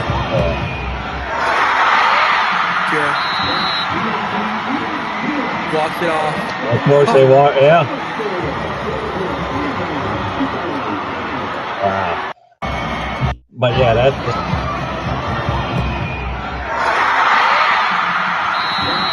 Like I say, redemption is redemption. I mean, he missed the field goal. Now, I mean, would have won the game. I mean, you don't know. It would have given him the lead. Tupelo still had the ball. So, yeah, I was trying to see what other highlights that I could find on there, but yeah, I mean. Like I say, of course, people are commenting as they should on there, but yeah, I'm glad you jumped on because I would have been sitting there until somebody, hey, let me go find this other place, and they're showing it. It was straight from NFHS, so that's why it was on. But I mean, statewide, man, statewide, no one had it, and region-wide, no one had it. This has been a problem. I don't know when they're gonna change this. I mean, it's been a problem. Like even if we wanted to, like. If we do not have access to the feed here, right? Because we're the parent or we're the sister station that is providing it. But when the feed, like, it's essentially like their cameras just go black, not actually, but it's like if you're playing a game or something and your time is up on the allotted game, and the game just shuts down no matter where you're at. It's the same type thing that just happened there. And yeah, I'm just as frustrated as everybody else about that because that's atrocious. I mean, every year this continues to happen there. And seemingly every year these games continue to come down to the wire. And all of a sudden these games, you want to know what's going on and the broadcast window just turns off. That's great. And of course he won MVP. That is Cooper Crosby. Cooper Crosby, so and rightfully so. He had 160 yards in the first half. They had 151 yards total rushing. Assuming if he rushed all of it, then it would have been 100. But I wrote down the first half stats. It was 151 rushing and 86 passing for Gulfport. Okay. So I don't know if he ran the ball. If he got all that, then it was 151. Okay, I think he had 160 total in the first half, if I read that correctly. I think Scott Watkins was keeping track of that. I mean, yeah, that 54-yard rushing touchdown that he had, Matt. I mean, that was a special carry. That outside. I mean, listen, if that block punt never happens and this game ends up 14-7 or whatever, or they go down and they make that field goal of 17-14 or something, that's the play that we're talking about. That run by Crosby was special, and I have to wonder too. Right. And I was, like I said, I was about to go out on set. So I was kind of in and out of it at this point. But I did notice that Blake Pennick kept them in the locker room about as long as you possibly could. Tupelo was out there for a good 3 or 4 minutes just getting loose. And Pennick had them still inside that locker room. Man, I don't know what he could have been saying. I didn't notice that. Yeah. So, I mean, and I don't know if that's normal. Like, I don't stick around at halftimes often. So maybe that's normal, but it seemed abnormal to me. It seemed really out of the blue that you would keep your team in there for that long when you get the 5 minutes to get loose. And it kind of showed a little bit too. Like neither team really came out in the third quarter, and they just had lengthy drives. They were okay, just winding the clock down and one possession each in that third quarter, and really sped up the game. I mean that third quarter lasted a total of 23 minutes, I think, something crazy. Yeah, they really shortened the game there. And And honestly, for Tupelo, it worked out. That was the best thing that could have happened for Tupelo. Having the game, shortening the game like that. If you were the team trailing at halftime like they were, that's exactly what you want. You're in a 1-score game, then in the fourth quarter, everything changes at that point. The entire mindset of the game shifts. So, but yeah, Gulfport found a way in the end. I can't believe we're saying that after how that game just unfolded. Yes, and indeed. I'm trying to, let me see. Stop the video, why is it? Okay. This is another one that, let me see. Do I have it on? Brandon Shields here. What about Brandon? Here, I've got it up on my computer right now. Here, let me turn the volume down. He had all the time in the world too. And what? Okay. So this is Boz. Okay. This is the first time I'm watching it, but I know at the end you can't. He shakes the camera. Yeah. But this is the other. There's what kind of hire him to do WLOX? Yeah. Yeah. He's a good cameraman. Yeah. But he likes anyway, the moment a lot too. Let me see. But again, I don't know if I can flip my camera here. I don't know if you've seen Brandon Shields's. Brandon Shields is a very clean video of it. Here, let's see it. Let me see. Yeah, I can go to Brandon. Let me bring him up. Brandon has a full sideways video of it. I'm rewatching it right now on my big screen. Oh, here it is. Oh, no, that's the stop it. That's the stop that thing. I mean, that play is I can't believe he made that play. Okay. I still can't believe he made that play. Here it is. Yeah. Let me see. Is that? I'm just seeing it sharing on my screen. Okay. When I go to this page, I can't see what you guys are seeing right now. So here it is. So you can see it on there, Matt, because I'm on the video. Okay. Let me play I can see it.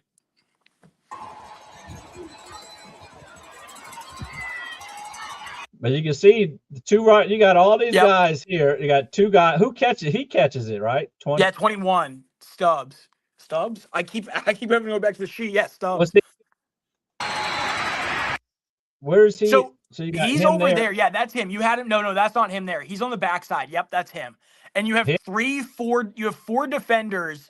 You have five. You have 1, 2, 3, 4, 5. Yeah, and then you have the fifth is behind Stubbs there. So that guy who's on the backside is supposed to be the secondary knockdown guy, right? But I mean, the athleticism. We'll play this out. But yeah, the athleticism here, like when Stubbs makes the break to the football there's no chance the defense has because he's the only one who actually is quick enough to even remotely get close to the football. I just can't believe that he was able to get to the football. But I mean, that's him right there. That's him. Yeah, that's him on the route. Yeah. And you can see, you see, you got 1, 2, 3, 4, 5, and of course this guy up here 6. Yeah. And just anyway, if it would have tipped it any other way, if it would have tipped it this side, of course nobody's here. Yeah. And he just continued. He followed his route. It helps that he had momentum going his way. Because he was running forward and all his momentum was pushing him forward. Everyone else was on their heels there. It's a miracle. That's a miracle. It's a miracle. I mean, that is. It is. It is. I don't even know where he's. Oh, see, he come late. So I was looking now where he even started from. He's over here. He's right here. He's in the slot. He's right here. Yeah, to come across. He comes across over here. There's right there. Yeah, there's really no route. He just kind of go. And then to see these right here, I don't want to take a picture and make them. I mean, I feel bad. I mean, they won state last year, so hey, it happens. Yeah. They got. They should have knocked it down. Be very successful. But I mean, I think the officials were just as shocked as everybody else, and I'll tell you why. I mean, the official puts his hands up, right? But then look at the amount of Gulfport players that run off the sideline like that. They could have gotten flagged for that. I think the officials were just like, they were in shock. They had no idea what was going on. Yeah. I mean, for the time ran out, and they just, of course, took the extra point. You play the untimed down as the point after try, and yeah. Wow. I mean, just the pure joy for Gulfport. It is. I mean, yeah. I mean, it's unbelievable. Like, everyone is looking for somebody to hug. And the game's not even over at that point. It's just, yeah. Yeah, because Brandon, which I have to share that. What happened to Brandon? Of course, then he has the field goal, which, I mean, we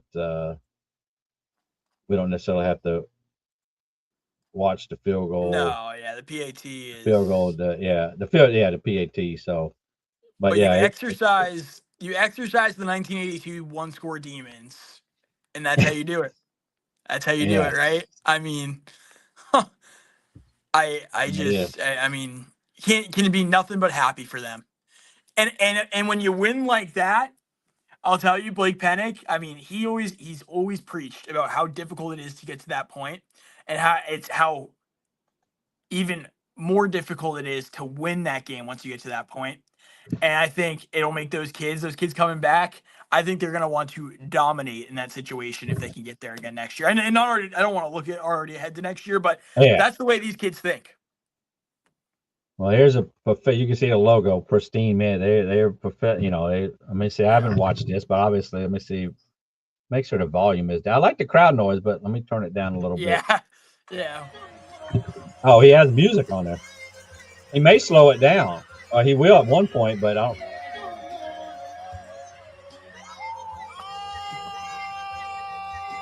It's a great shot. Yeah.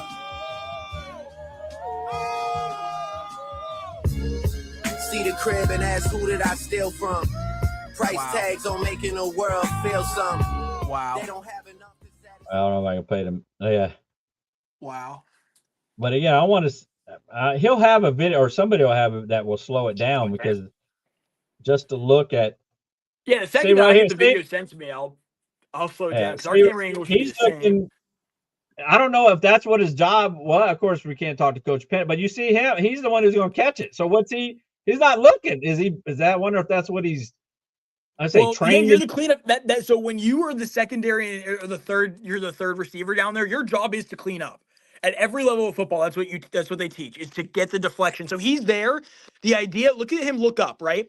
The idea is for him to be there to clean up a deflected pass. Now, the reason why he's standing in front is because most of the time when the ball is deflected, it's deflected straight down. So he's there to try to get that. But when it's deflected to the side, if you play it there. But like I say, he's in the middle, and then looks like he's not necessarily going forward. Exactly. He's supposed to be the guy that gets it if it gets deflected back in a tip drill. They're actually set up there very good, very well. Tupelo is also set up fairly well there too. Because would you say 1, 2, 3? They had at least 4 guys there, or at least 3 guys there in against the one Gulfport guy to hit it down. I like my odds there. And there's another clean. So I had one guy and then like 3 around him. I thought this is a guy who might have caught it at first, but yes, me too. No, he already has it right here in his hand. So what a perfect throw too. It's like it's that art of trying to miss a free throw perfectly.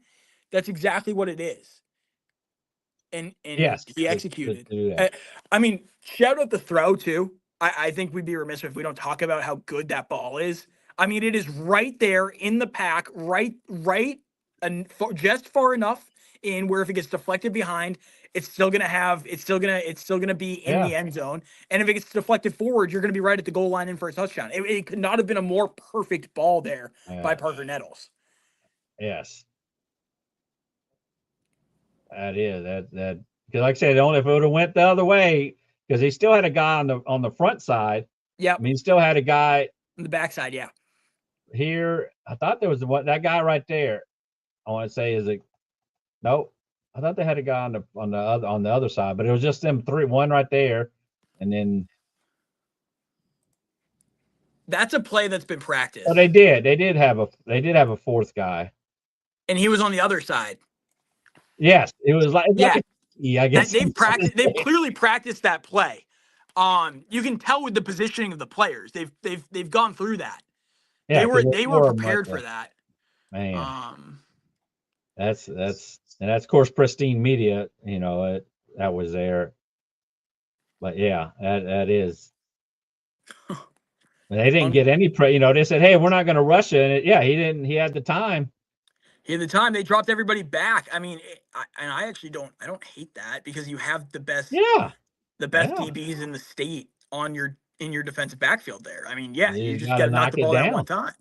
Yeah. They're rushing 2, and one guy's kind of staying. He's staying there. Yeah. And he just soulfully tosses it up and hopes to get a tip instead of get it knocked down. And man, that's yeah. That's unbelievable. Unbelievable. I know. Yeah.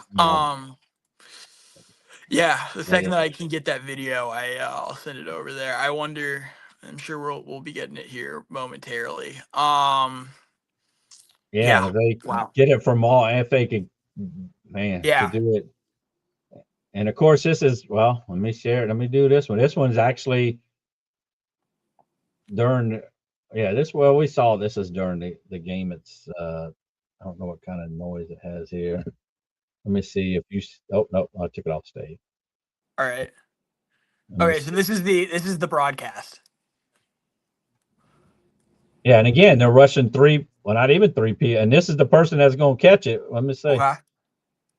2-second last play for Nettles and the Admirals. They send 3 to rush. Nettles will send it to the end zone. Up for grabs. It's batted around and the end zone. Hail Mary is a score. Oh my goodness, Stubbs hauls it in. A point attempt away from a state title. We're tied at 20. Untimed. Oh my goodness, what a play. Holy smokes. Where were you at when Gulfport scored? Oh, I want to go back again. They send 3 to rush. Nettles will send it to the end zone. Up for grab. Man, it ain't a clear shot, but you have this. Man, I don't like that where I can't.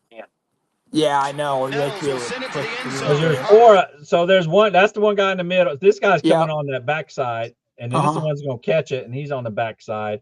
But he's the one. It's so well. For grabs, it's batted around and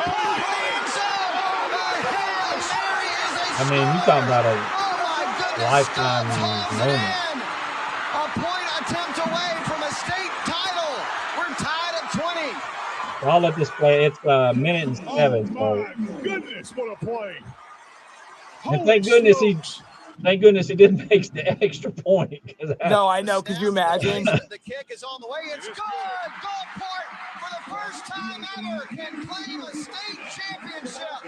Unbelievable. 20 walk-off win over the defending 7A champs Tupelo here in Starkville. What an outstanding last drive. Okay. As they took that ball down the field, good. Those has 10 seconds left. Execution by the Admirals as they took it down the field, and can't say that Coach Pennick said before the game that it starts and ends offensively. So yes, that's man.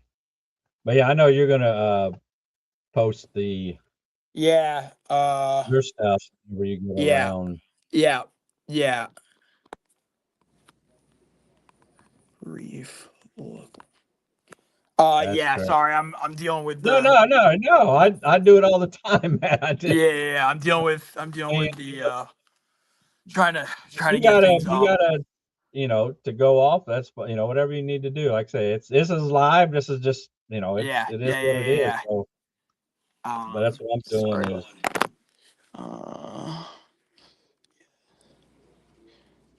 Because I'm doing all the cross social media.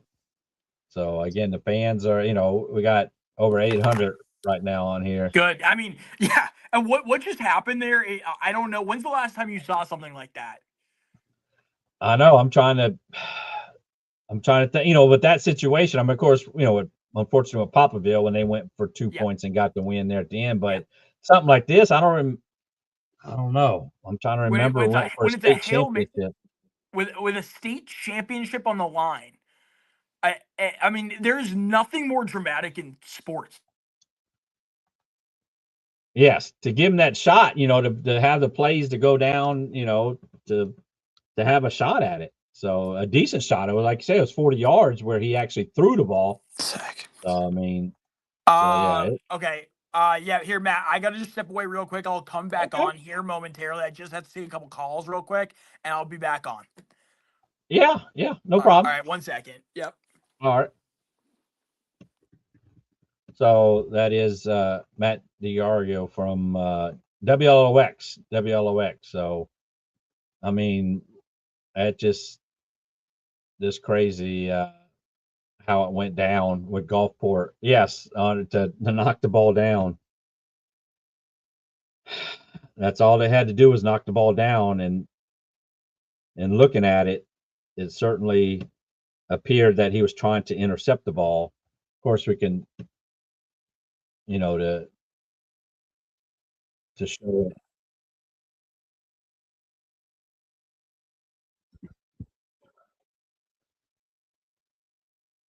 Let me see if you haven't seen it. So, of course, it's from Pristine Media. I'll replay it here. I mean, just to set it up, that just is crazy how it was. The best way to describe it is like a teepee. You got 1.1 jumping up, and Nettles is just trying to softly throw it up, to get it some kind of bounce. And yes, you're told to knock it down, and they didn't knock it down. And you see the replay. Let me back it up here. The replay, as me and Matt were talking about, that they have a guy on the other side, Gulfport guy, and they have this guy here from Gulfport, and this guy here who's going to catch the ball. And this is, like I said, a TP, as I call it, up here. Just going to throw it up here, and he's going to jump up and just try to tip it. He try to catch it, but they try to catch it instead of not just knock it down, because you hit it down, it's coming down quick. But you can see right there, they didn't knock it down. Obviously, you see right there, the ball's right there, and they hit it up and coming right into the arms. I mean, that was beautiful design. Again, they practice on it. You see four Gulfport players coming out. There was 4 of them. It was like a TP, one going up the middle and the 3 around there. If it would have went to the backside, it wouldn't have been caught. That's just unfortunate. Great for Gulfport. Unfortunate for Tupelo. They can shine their trophy from last year. Still to get back there, is remarkable for Tupelo. So, but yes, that's what is happening there. So, I mean, it's, man.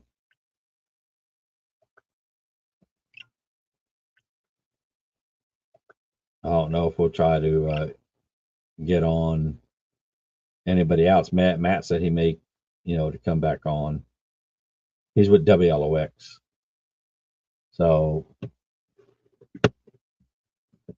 why'd they rush? Yeah, that's I don't know why they rushed 3 to 4. I mean, because you want more guys back there in the back. And they do have other, we showed several other videos, as you can see.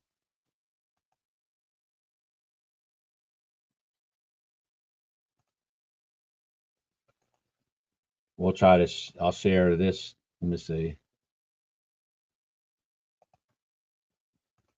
We'll share this one. Up from Blake Levine. But you could tell on this one, this is the opposite side. But yeah, so you see how many Tupelo defenders. This is a guy that's going to catch it. This right here. He steps back. Yes, they're only rushing 3. He just throws it up. You see how many Tupelo defenders are right there. And instead of knocking it down, they tip it up, and and that was it. You can see I was trying to see if there's any others. We've seen several streams. In fact, like say from Brandon Shield, that is. let me see. I guess you guys can see it on here. When I go to here, can you? Let me share this one. Okay, I'm on the right, so I'm going to expand it. So this is a guy that's going to catch it. But you see all the defenders, yes, they only rush 3. Again, he's coming. You got this guy, this guy, this guy, this guy from Tupelo, this guy. This guy is going to catch the ball. This guy is the point man. This number 4 is going to set the, again, I don't know what they call it. I call it the TP because, you know, but this guy is going to set the TP. And forgive me name-wise, I'm drawing a blank. But he's going to set the TP. He's going to go in the middle of all these guys and actually try to tip it up. He don't actually get the ball. It actually is, who is it? It's hard to tell, but that's where the TP is. You have this guy here on this side. The other guy who catches it on this side, and you have a third guy coming over here for Gulfport. From Gulfport to clean it up. And then, of course, they have to make the extra point to win the game. But, hey, just throw it up. Man.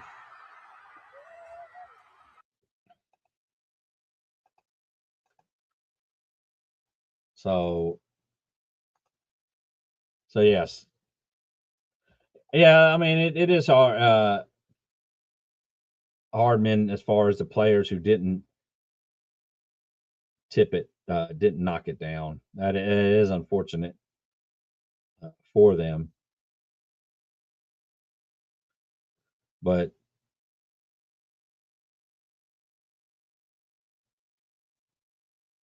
nonetheless, I mean, that was obviously great. It wasn't great that the channel that they lost the satellite. Oh, let me see. I'm here somewhere, man. There we go. Oh, where'd you go? I'm right here. I see you. I'm just trying to get us. Okay. Yeah.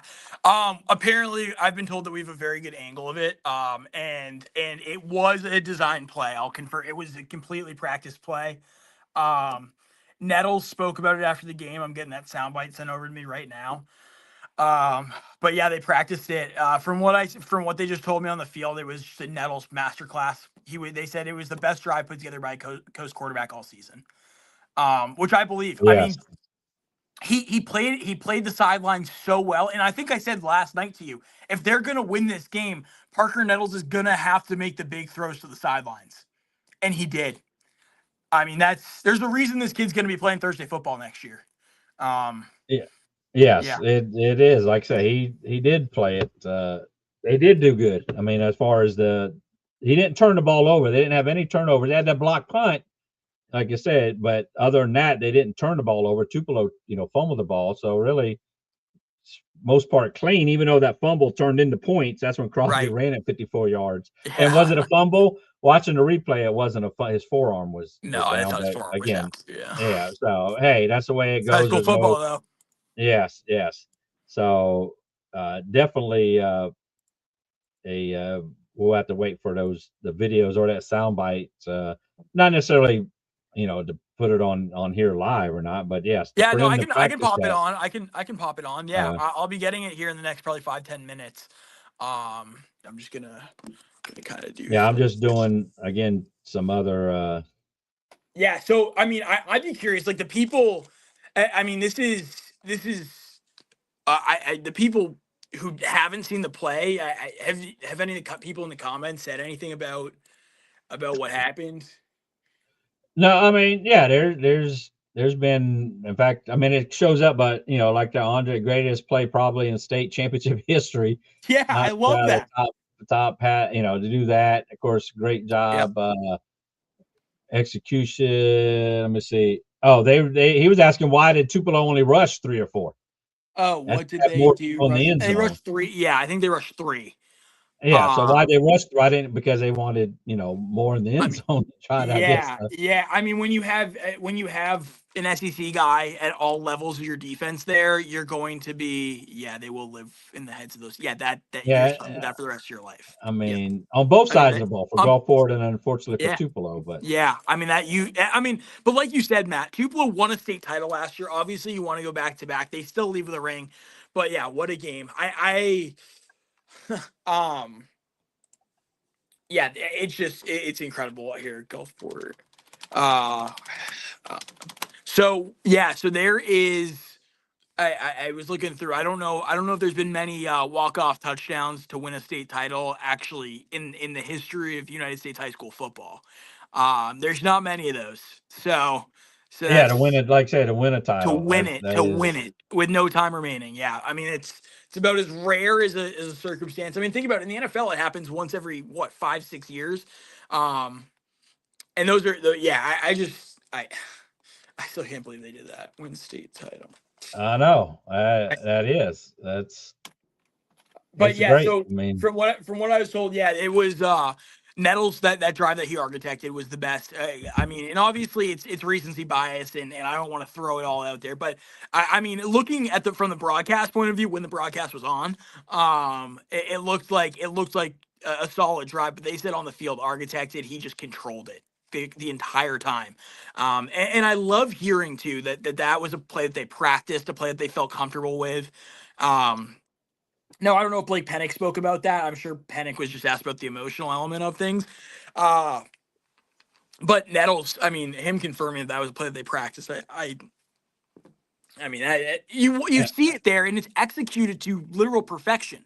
You have a diamond format where you have a player in the middle who's there to cause chaos, like they did, and then you have a player on each side there to clean up the loose change, and they did it. So if it's deflected, and Tupelo kind of bit too. When you have all four of those guys there on that one receiver, I mean, and you're talking about, like I said, two SEC DBs in that fold, in that mix back there. You're really, if you don't knock it down immediately, you're in trouble with the way that Gulfport did that. And sure enough, there's a reason why you practice it, and they made it happen. Yeah, I'm fixing this. So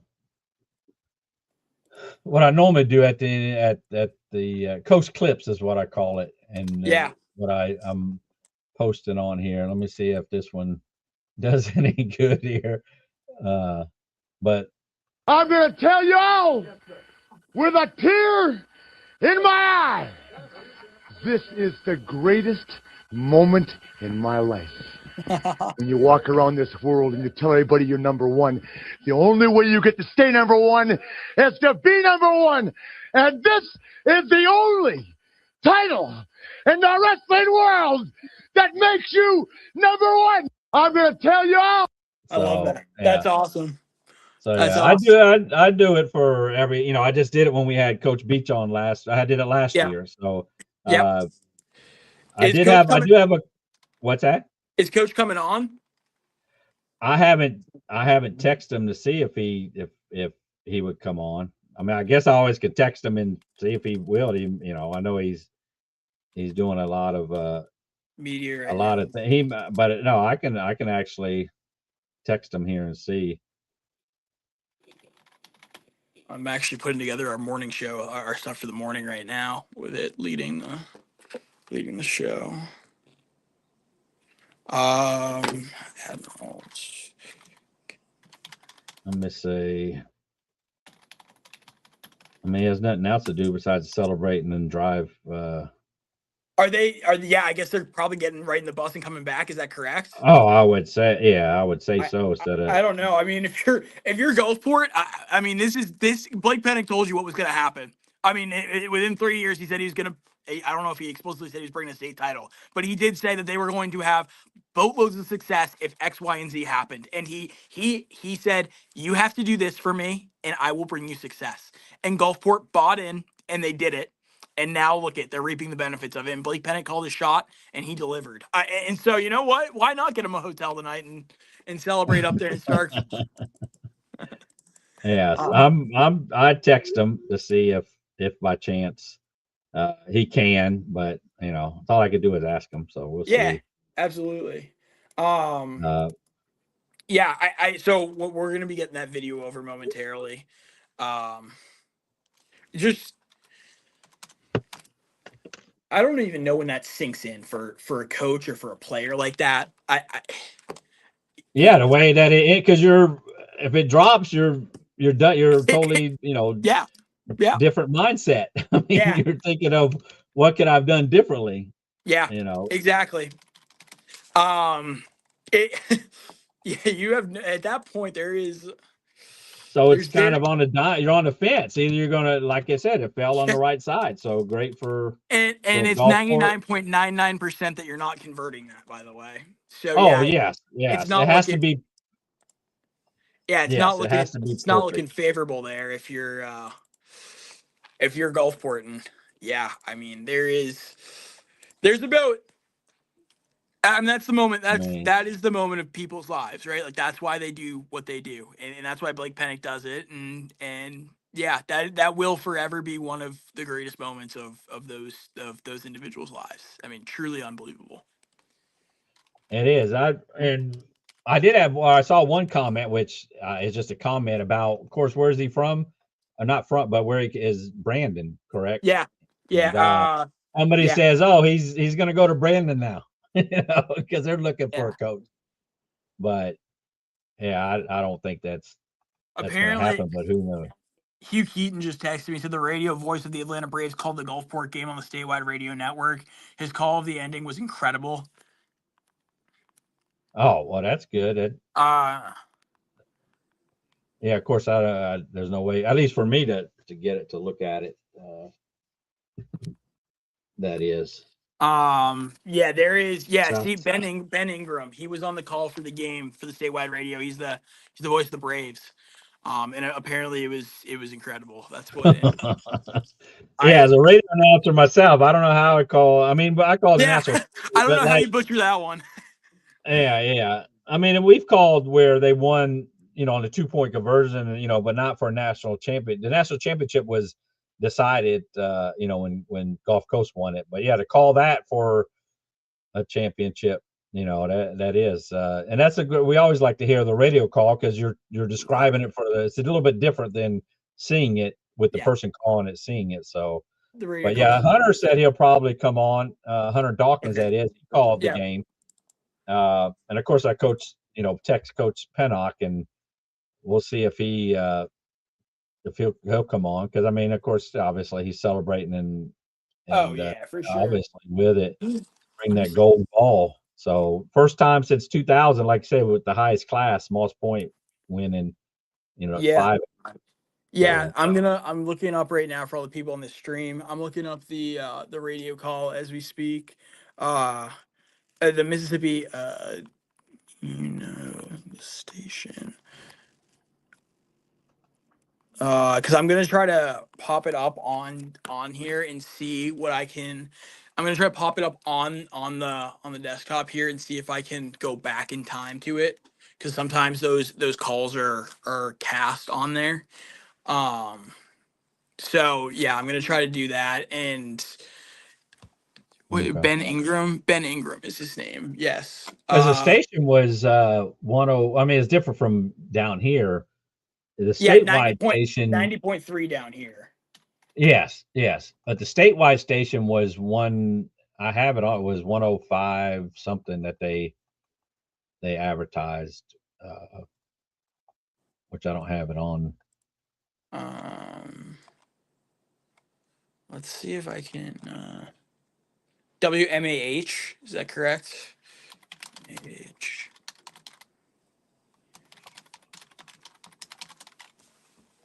All right, let's see. And it just don't get any.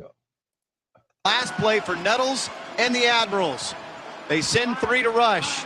Nettles will send it to the end zone. Up for grabs. It's batted around and pulled to the end zone.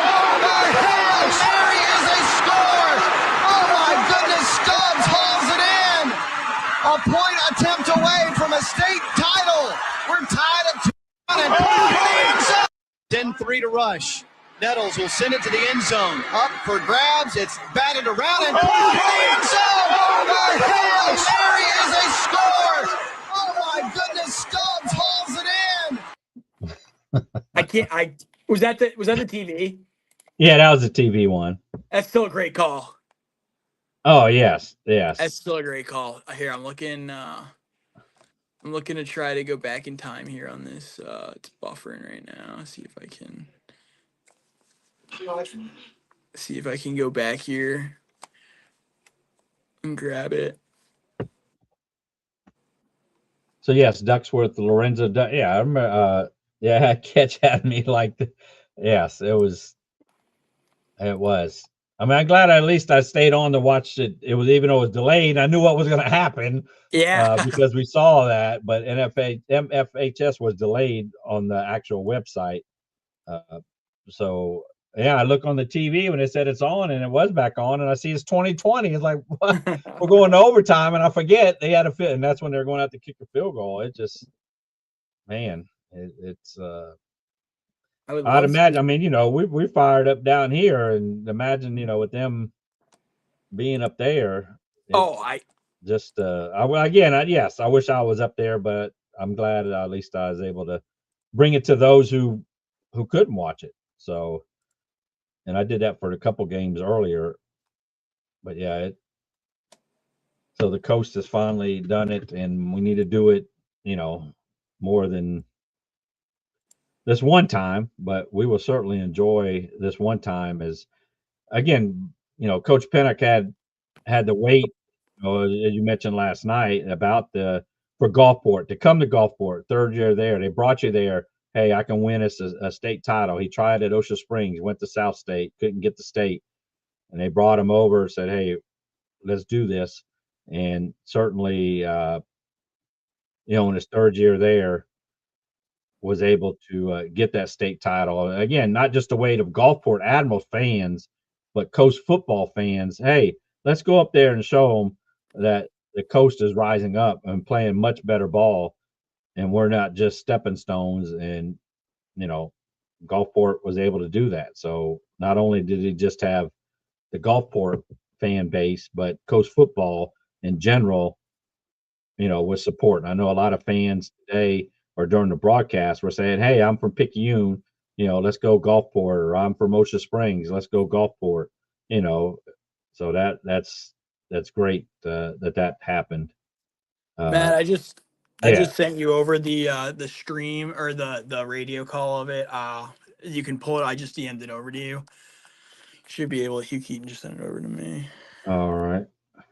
So yeah, you should be able to bring it up for the viewers here. Yeah, if you bring it up for them. Okay. Yep. And there's who just it came should up be there? a YouTube link on there. You should see the YouTube thing on there. If not, I can pull Let me bring Hunter on here. Hunter Dawkins. Sound like Hunter's already left the party. Let me see about well, yeah, I'm traveling down to Meridian. As you know, Matt, I usually stay there.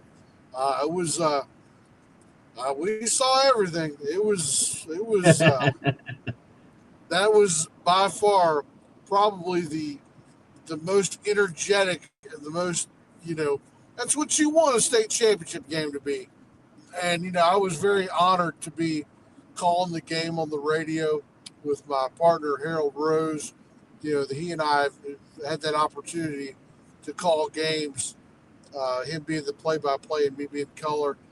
But yeah, for 3 years, and it was amazing. It came down to the last play, as you know you would want it to be. You know, those are things, Matt. You can tell stories, and of course, you know they kind of change with some time, but you just can't make that up. I mean, those it's a lot of stories, and a lot of people will remember for years. Oh yes, it definitely is. Let me see. I've shared it to the Facebook page, Matt, to see. Yeah, I'm watching it right now. I can try to turn the screen around on my. I don't but what am I? Click to play. It's the YouTube link. You should see a YouTube link there on the bottom. Here, if I can Let me try to turn it. Oh, okay. I see the. And it's okay. it's at 256-ish, 256-ish. And I think it's the guy who's the radio voice for, or who the guy who's the voice for. Oh, the he sounds like Gulfport. I mean, he sounds like the Atlanta Braves. Yeah, like, I think it's Ben Ingram. Yeah. Let me see. Seconds left, and they have it at the 50. Tupelo takes the timeout, and we'll step aside for 30 seconds. 1:15. Hunter, what'd you say? Sounds just like, I mean, you know, obviously if you were listening to on the radio, myself and Harold were just going crazy, but you know, I'm sorry, I didn't mean to interrupt you guys. Oh no. If you had your, I know it's at the station per se, I guess, to listen to, but we certainly would play your live broadcast of or the replay of it there. Let me see what this is here. Actually, you know what? Let's make this a 90-second timeout. Back in 90 seconds. Fakes the handoff around the right side. In pursuit, the Admirals. They hit him once, twice. He fights well, this 15. That's a they gain still of got 3 the ball. after the tackle by Peyton Williams. He's a yard shy of a first down, and it's going to come down to one play from the Tupelo 33. And we're going to see what Parker Nettles has. He's got to uncork one to the end zone here. One play left. 2 seconds left. Tupelo has 2 men back deep right there at the goal line. Now 3 men back deep at the goal line. And timeout will be called by Tupelo. We're going to keep this right here. Cooper Crosby has stayed in for the 3 plays on this drive as a blocking back. I'll be interested to see if Tupelo. They use him as a wide receiver. Let's go down to Brandon Davis. Brandon, you're Blake Pennick. What are you doing here? Yeah, I like what you said. I'm going to have Cooper Crosby in the backfield looking like he's blocking. I'm going to release him on a wheel route, see if I can't hit him down the sideline. Then let him do his thing because he's so tough to bring down. But you've got 1 play left. 2 seconds on the clock. They need 33 yards. They're trailing by 6 points. Tupelo 20, Gulfport 14. And they have an opportunity to talk about it. We talked about the trick plays that Blake Pennick likes to run. He's got to bring out the play of plays right here. He does. And, you know, I don't know how cute you can really get because they're going to rush 2 or 3. They're going to have everybody back. But I agree with Brandon. I think you might have to try to get Crosby. Now, he is trotting out as a wide receiver this time on the far side of the field. He's going to be stacked. Nope, check that. They're going to move the whole offense to that side, so he is in the backfield. So Nettles in the gun. 1 play left to determine the 7A state champion here in Mississippi. Nettles waiting on the snap. Takes the snap, drops back, has time, unwinds, fires for the end zone. Up for grabs, and it's going to be caught! He caught it! It's a touchdown! Milan Stubbs, and we're tied! A miracle in Starkville, a 33-yard pass on the last play of the game, and an extra point will win it for the Admirals. Unbelievable.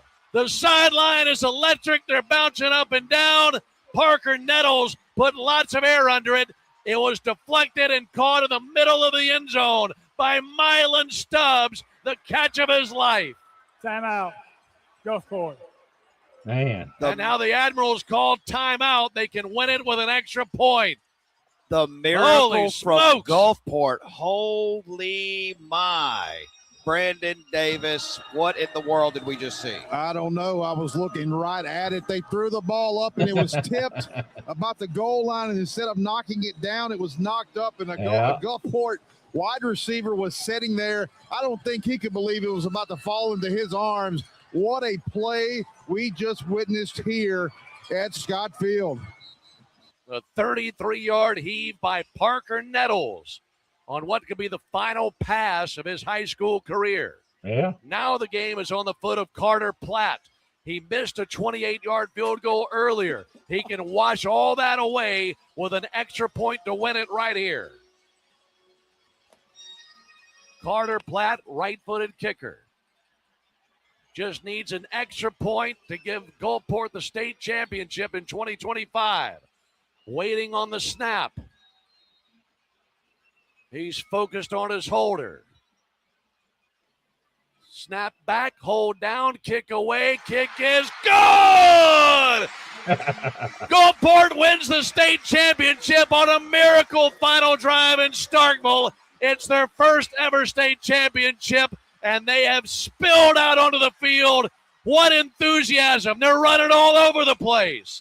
Meanwhile, Tupelo players are laid out, face down, experiencing more grief than they thought was ever possible. And the Admirals are celebrating on the field in an absolute classic for the 7A state crowd. Final. Man, that is. That's a great call. That is. He was listening to that. Our main anchor, Hugh Keaton, was listening to that on the radio, and he just sent it over. He goes, "You got it. Yeah. I wish I need to get that clip. I got to see how to do that certain part of it. I'm actually doing it right now, man. Okay, and to have the video. I was trying to share a video at the same time, but I can't. I guess I only can share one video file on the stream. I guess. So when they send over when I get our camera angle of it, I'm gonna pop that audio underneath, and I'll pop the video. So Hunter, how did you feel when they scored? Did you? I mean, how'd the game go for you overall? Oh, yeah. Harold and I we were just. I mean, it was adrenaline. It was just nothing but adrenaline. I saw the most important thing about it, Matt, was when Tupelo had the ball, when they were driving down and they were inside the red zone, I said to Harold, if they don't score on this next play, Pinnock needs to call a timeout. And sure enough, he did. And you can hear me on the radio. I said, it'd be my idea for Pinnock to call a timeout, because if they don't score on that play, they're going to score on the next play, and that'll leave him at least enough time to give him a chance to get down the field to at least make an attempt. Yes. And they pretty much did exactly what I passionate for, and they tossed the ball in the end zone and make something like that happen. You never think that's going to happen, though, Matt. I mean, it's there's a pretty good majority of times that doesn't happen. But the fact of even having the chance to make it happen, that's one of the reasons why high school football, and especially at the state championship level, that's why it's amazing. And it's, It is. It's crazy. A great finish there, and a great call that you had. Just had to bring you up there. You were there all year for Gulfport. So, Hunter, when they got the ball, I think it was 27 seconds after the ball was kicked off. Did you think that was enough time? Well, you see, what happened was they got the ball back. The Tupelo scored at 27 seconds. And I knew the play before that Tupelo ran, I said, look, you watch, Harold, if they don't score on this drive or on this play, Pinnock should call a timeout. Sure enough, he did. I mean, it wasn't listening to me, but sure enough, he did call the timeout. And then when they scored on the next play, there was 27 seconds. They had the kickoff, and they bring, I think it was Cordarius Payton, brings it up like a couple of yards, and there's 20 seconds left. And I said, okay, well, and I told Harold, I said, you really only have 3 plays. So you have to get about 20 yards on the first play. Sure enough, they didn't get 20 yards, but they got pass interference. And I said, okay, well, to get a pass interference, that got them up to about the 45-yard line. So I was like, well, this next play's got to be at least 20 yards. Well, they threw it to Morgan out of bat where he ran an out route. It was a really nice out route. He ran it up to a right between the safety and the linebacker, right cut route, Nettles threw it right in the perfect place, caught it, went out of bounds, and then I was like, okay, well, Pennick's probably going to call another timeout because that at least put him inside. I think you had about 33 yards left, and sure enough, that game, that was the best opportunity. I mean, they had 2 seconds left, and they made it happen. So Yeah, I mean, I had to hop on a quick phone call at one point, Hunter, and they said that drive by Parker Nettles, that with 27 seconds, was the best drive that anybody's had all season. The best architected drive by a quarterback. And we talked about it last night, and I'll ask you this here in a sec, but we talked about it last night, and Parker Nettles was going to have to throw those outside balls to be able to have success, right? I mean, you knew Crosby was going to find running lanes at some point, but for them to win a state title, you needed Parker Nettles to be able to throw those long, dangerous outside passes. And when it mattered the most, it looked like he stepped into it and did it. What did you think of that drive? I really think, and it wasn't just that drive, Matt. I mean, I think there was a couple times out there that he threw the ball, and either the receiver, or it was just a little bit wrong, or a little bit. But the first quarter, he threw that a few times. It was pretty successful. Okay. Then they got him and Gulfport and Pennick and all. They got away from it, and it was like, okay, well, it's almost like they left it alone because Crosby was gaining a pretty good yardage and tractions on that. So let's just keep the ball behind Cooper for a little while. Well, then when they tried to run a couple of reverses, the penalties are what killed Gulfport the greatest in the second half. The penalties, they ended up with, 3rd and 20 or 3rd and 15, things like that. And Parker really couldn't have, because you can't be able to run plays when you have 3rd and 20 or 3rd and 15. But yeah, that last drive. If you're a head football coach and you want clinic of how you perform in 30 seconds, that's the drive you need to be able to show. Yeah.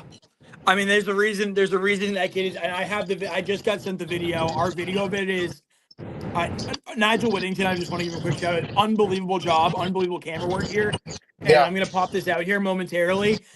That play was, and Parker Nettles, and I'm about to put myself on mute here in a second and listen to what Parker Nettles had to say. But Hunter, I was telling Matt this earlier, but Parker Nettles said that was a design play. Like, they'd been practicing that last play, and the way that they had put it in there, the way that they had schemed it, they had what? And the thing about it was everybody's like, well, it was a deflected ball. No, I actually saw Stubbs when he turned looking for that ball. That ball was to him the whole time. He was looking for that route. I disagree. So I actually think that ball was thrown. So it's like, in basketball, when they purposely miss a free throw, you try to get off the backboard, off the front iron, right? Yes. So what they were hoping Tupelo would do, they have 2 SEC DBs, right? They were hoping that Tupelo was going to crash on that one receiver like they did, right? I think it was Hales, I believe, that went up, right? They put the guy who has the most athleticism up there to try to deflect it. And then what they did is they put you saw it, they had the wide receiver in front, the wide receiver to the left, a wide receiver on the right, and a wide receiver on the back side in case the ball got deflected in any direction. For Crosby. I remember them putting that guy on the backside for Crosby if he went around and they were going to go deep for him. Yeah, well, but when they threw that into the end zone, Gulfport had almost shaped it like a diamond almost around it, where you had a receiver on the backside, you had a receiver on the front, the one who ended up catching it there, Stubbs, and then you had 2 receivers on either side. So if the ball was deflected, as long as the ball was not intercepted or deflected directly into the ground, Gulfport was going to have an opportunity to clean up the loose change. And they got everything that they needed there. Tupelo crashed onto the football, crashed onto the person, the receiver that was going to cover the receiver. So they had 4 to 5 guys on that receiver, who I think was Hales in the moment. And then that ball ended up getting deflected in front where Stubbs made. Yeah. Oh, he must have got a call. All right. Sends that. Stubbs made an unbelievably athletic play there and made it happen. So I have it right here. I told you Pristine Media, who I showed earlier, that they would slow it down. Yeah. And so here it is right here. Yeah.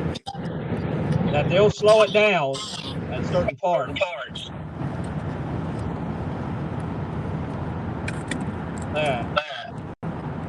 Let's see this. So again, that just they ran into each other. It looked like you see 4 right there. Yeah, so it was Hales there. Unreal. Man, Exactly how you draw it up. I mean that's number 2 had it. He tried to catch it instead of knocking it down. Wow. But yeah, Pristine Media. I knew they would have a version of it and slow it down. But that just man. So yes, that is fantastic. And again, I did put in a word into Coach Pennock, but Yeah, unfortunately, Matt, I don't think you're going to get him tonight. It's for the fans, for the people. I need Coach Pennock. I know. But we got Hunter Dawkins on here with the Gazebo Gazette HD Experience podcast. So, and you called the play along with your counterpart there, co-part there. Harold Rhodes. Yep. Harold Rhodes, yeah. So, and it's one of those plays, Matt, you really don't know how to react other than, both of us kind of screaming, caught it. It's sort of unreal. But, like I said before, you can't, you're going to tell stories about that play for years and years. And, the more stories you tell, the more untruthfulness that it comes out. 10 people in the end zone and only one blue jersey. Exactly. But it still happened, and that's what makes it special. And I definitely think that, Parker Nettles and Stubbs will both remember that play, obviously for the rest of their lives. So. Yes. So most definitely there. So I'm going to do this one more time on this play right here. 6 points. Tupelo 20. Goal. Play of the game, and an extra point will win it for the. And then let him do his thing because he's so tough to bring down. But you've got 1 play left, 2 seconds on the clock. They need 33 yards. They're trailing by 6 points. Tupelo 20. Nettles in the gun. 1 play left to determine the 7A state champion here in Mississippi. Nettles waiting on the snap. Takes the snap, drops back, has time, unwinds, fires for the end zone. Up for grabs. It is going to be caught. He caught it. It's a touchdown. Milan Stubbs. And we're tied. A miracle in Starkville. A 33-yard pass on the last play of the game. And an extra point will win it for the Admirals. Unbelievable. Oh, let me finish. He's sideline is electric. They're bouncing up and down. Parker Nettles put lots of air under it. It was deflected and caught in the middle of the end zone by Milan Stubbs. Milan Stubbs, yes. So that is continue on US 45 for 61 miles. 61 miles, Hunter. That's right. For 61 miles, so you get on your next road, you'll drive another 161 miles.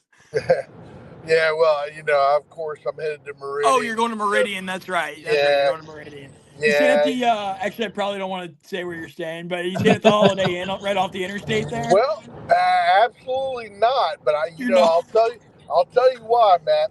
I used to stay at the Holiday Inn, until I found this really nice, and I don't want to say plush, but it's a really nice hotel in downtown Meridian.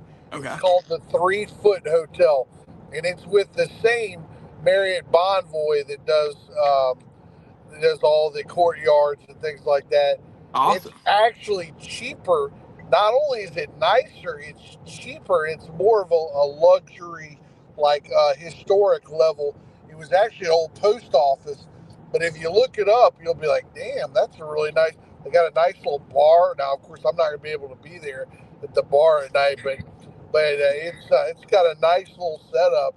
Yeah, man. You got to start following me on places I stay at, because I always stay at the really nice historic places. And it's cheaper. It's cheaper than the Holiday Inn. So I love that.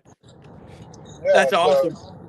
Yeah, but it's got great breakfast in the morning, so it's all good, man. It's all good. Do you know if Gulfport is driving back tonight? I don't believe they are. I believe. Okay. Now, I saw some Gulfport fans, although they did have charter buses pretty regularly, so they might, but I don't believe if they do, they're probably going to stay maybe in Hattiesburg or so, because, Matt, they wouldn't get back till about 4 or 5 o'clock in the morning. Yeah. So, and I don't think Pinnock or the school district wants them to do that. I mean, I remember when I was coaching Stanislaus, as Matt remembers, in 2009, we stayed up in Jackson because we had the last game of the night, and we had the second to last game, but we were done. It was like 8 o'clock, and after all the awards and stuff, we wouldn't have been back home until about 1 o'clock in the morning, and so Stanislaus pretty much paid for us to stay up there for. But in Jackson, it's obviously a lot different than Starkville.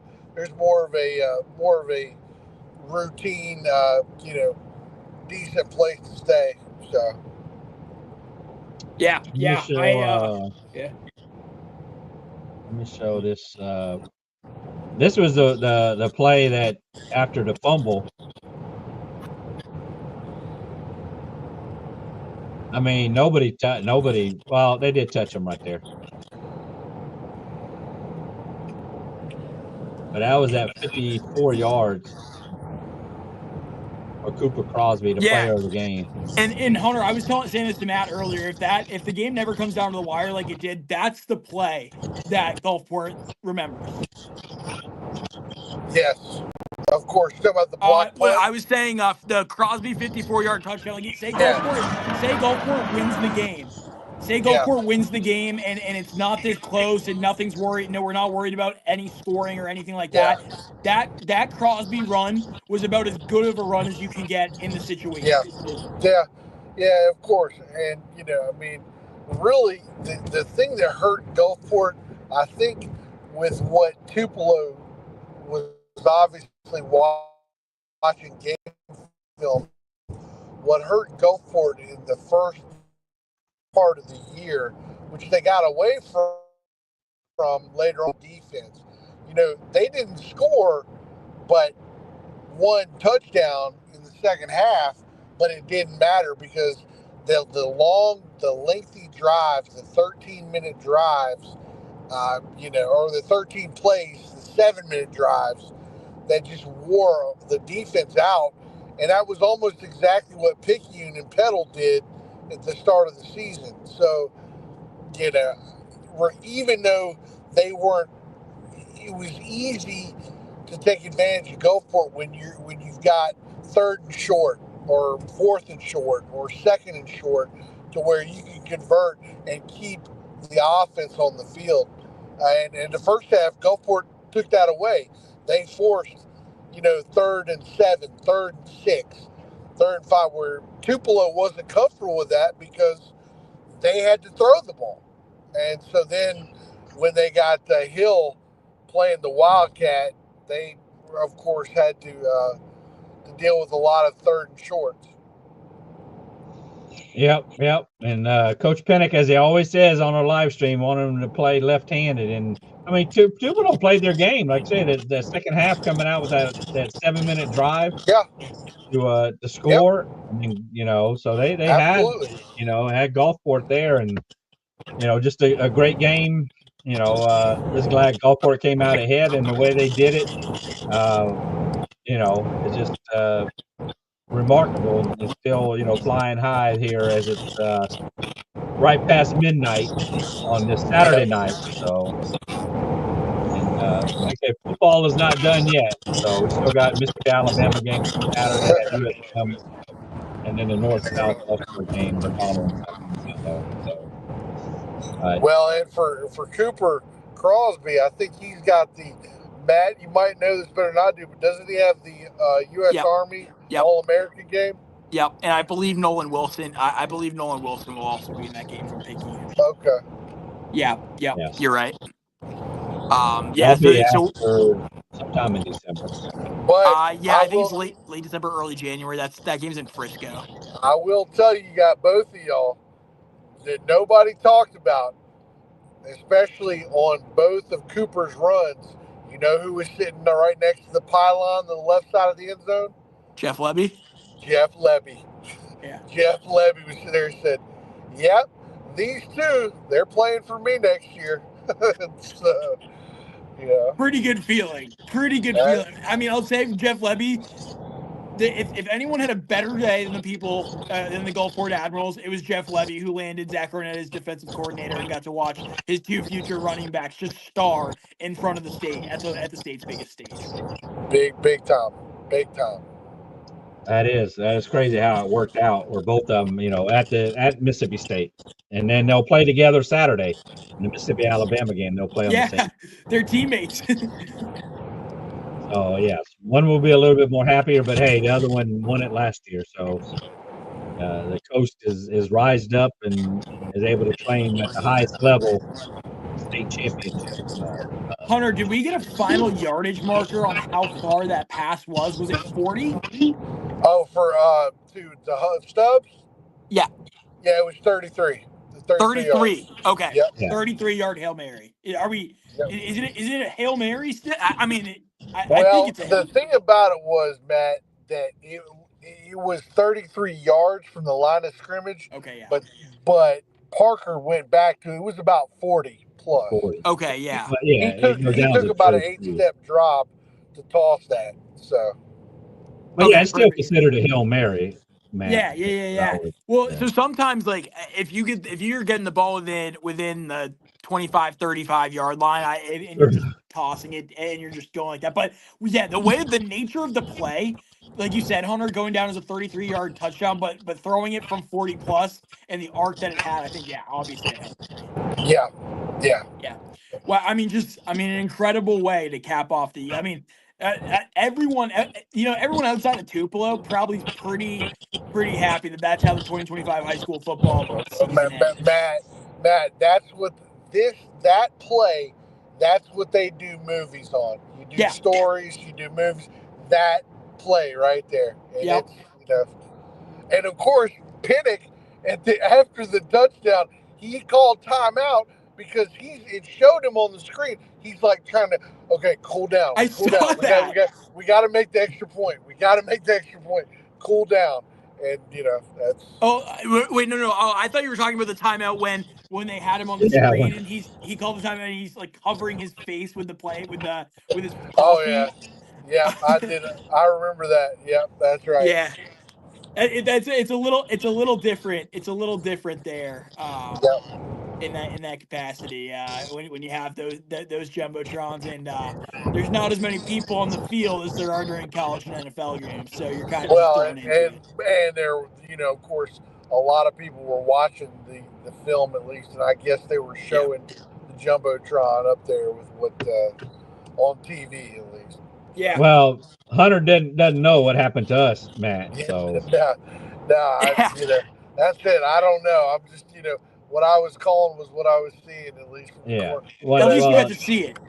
But I will tell you guys though, calling from the radio, that's a great radio area they have in Starkville. Really nice to us, really big area where we can just kind of set our the Comrex down and really sit around and talk. Now it was cold, but don't get me wrong, it was cold, but it was really nice area. Yes. Well, Hunter, what you didn't know, Hunter, was when Tupelo had the ball driving down, and it was 14 apiece. That at 10:30 at night, the notification went out statewide. Oh, wow. So we didn't. On TV. You know, we didn't know what was happening because they only paid to 10:30, and once it hit 10:30, Bounce TV went off statewide. That's what you know what? Harold was saying something like, somebody texted him like they couldn't see it, and I was just like, well, Harold, they might as well be listening to us. I was gonna say your radio, your ratings on the radio had to have gone skyrocketing in the last drive when that happened. Now we did catch it straight on NFS HS. That was still on there. That was on the air. So I was able. Somebody was streaming it, and then it did come back on. Once somebody realized, hey, it's off, they come back on, and Gulfport has the ball driving down the field. And so we did see the end of it there. So, yeah, it was just kind of crazy how we missed some of it until we did see Tupelo score, and then Gulfport made those plays and, of course, made the game-winning play. At least you got to see the last series. Yeah, at least you got to see the last series. No, we didn't. Like I told you. We didn't see the last series until we – yeah. Oh. Well, I mean, we saw the Hail Mary. It was kind of because I was watching somebody's live stream that was directly on NFHS. Matt goes, they got it. They scored. And I'm like, wait, what? They scored? How do you know? Like, we had no clue what was going on. Like, literally, it goes out like with 2 plays, with 1 play left. They're like, they're lining up for the Hail Mary, bang timeout, stream's gone. And Matt's just like 5 minutes later, I think they got it. They got it. They scored. Somebody at corporate said, hey, let's turn it back on TV. And I see it, and it's delayed on what I'm watching on the computer. It's delayed. But I see it's 2020, but yet it still hasn't played out on TV. And I wanted to see, on the stream, and wanted to see how it played out. So we watched that as they lined up to kick the extra point. And I'm watching both the TV, which is live, back on it. But yeah, they paid for it to cut off at 10:30.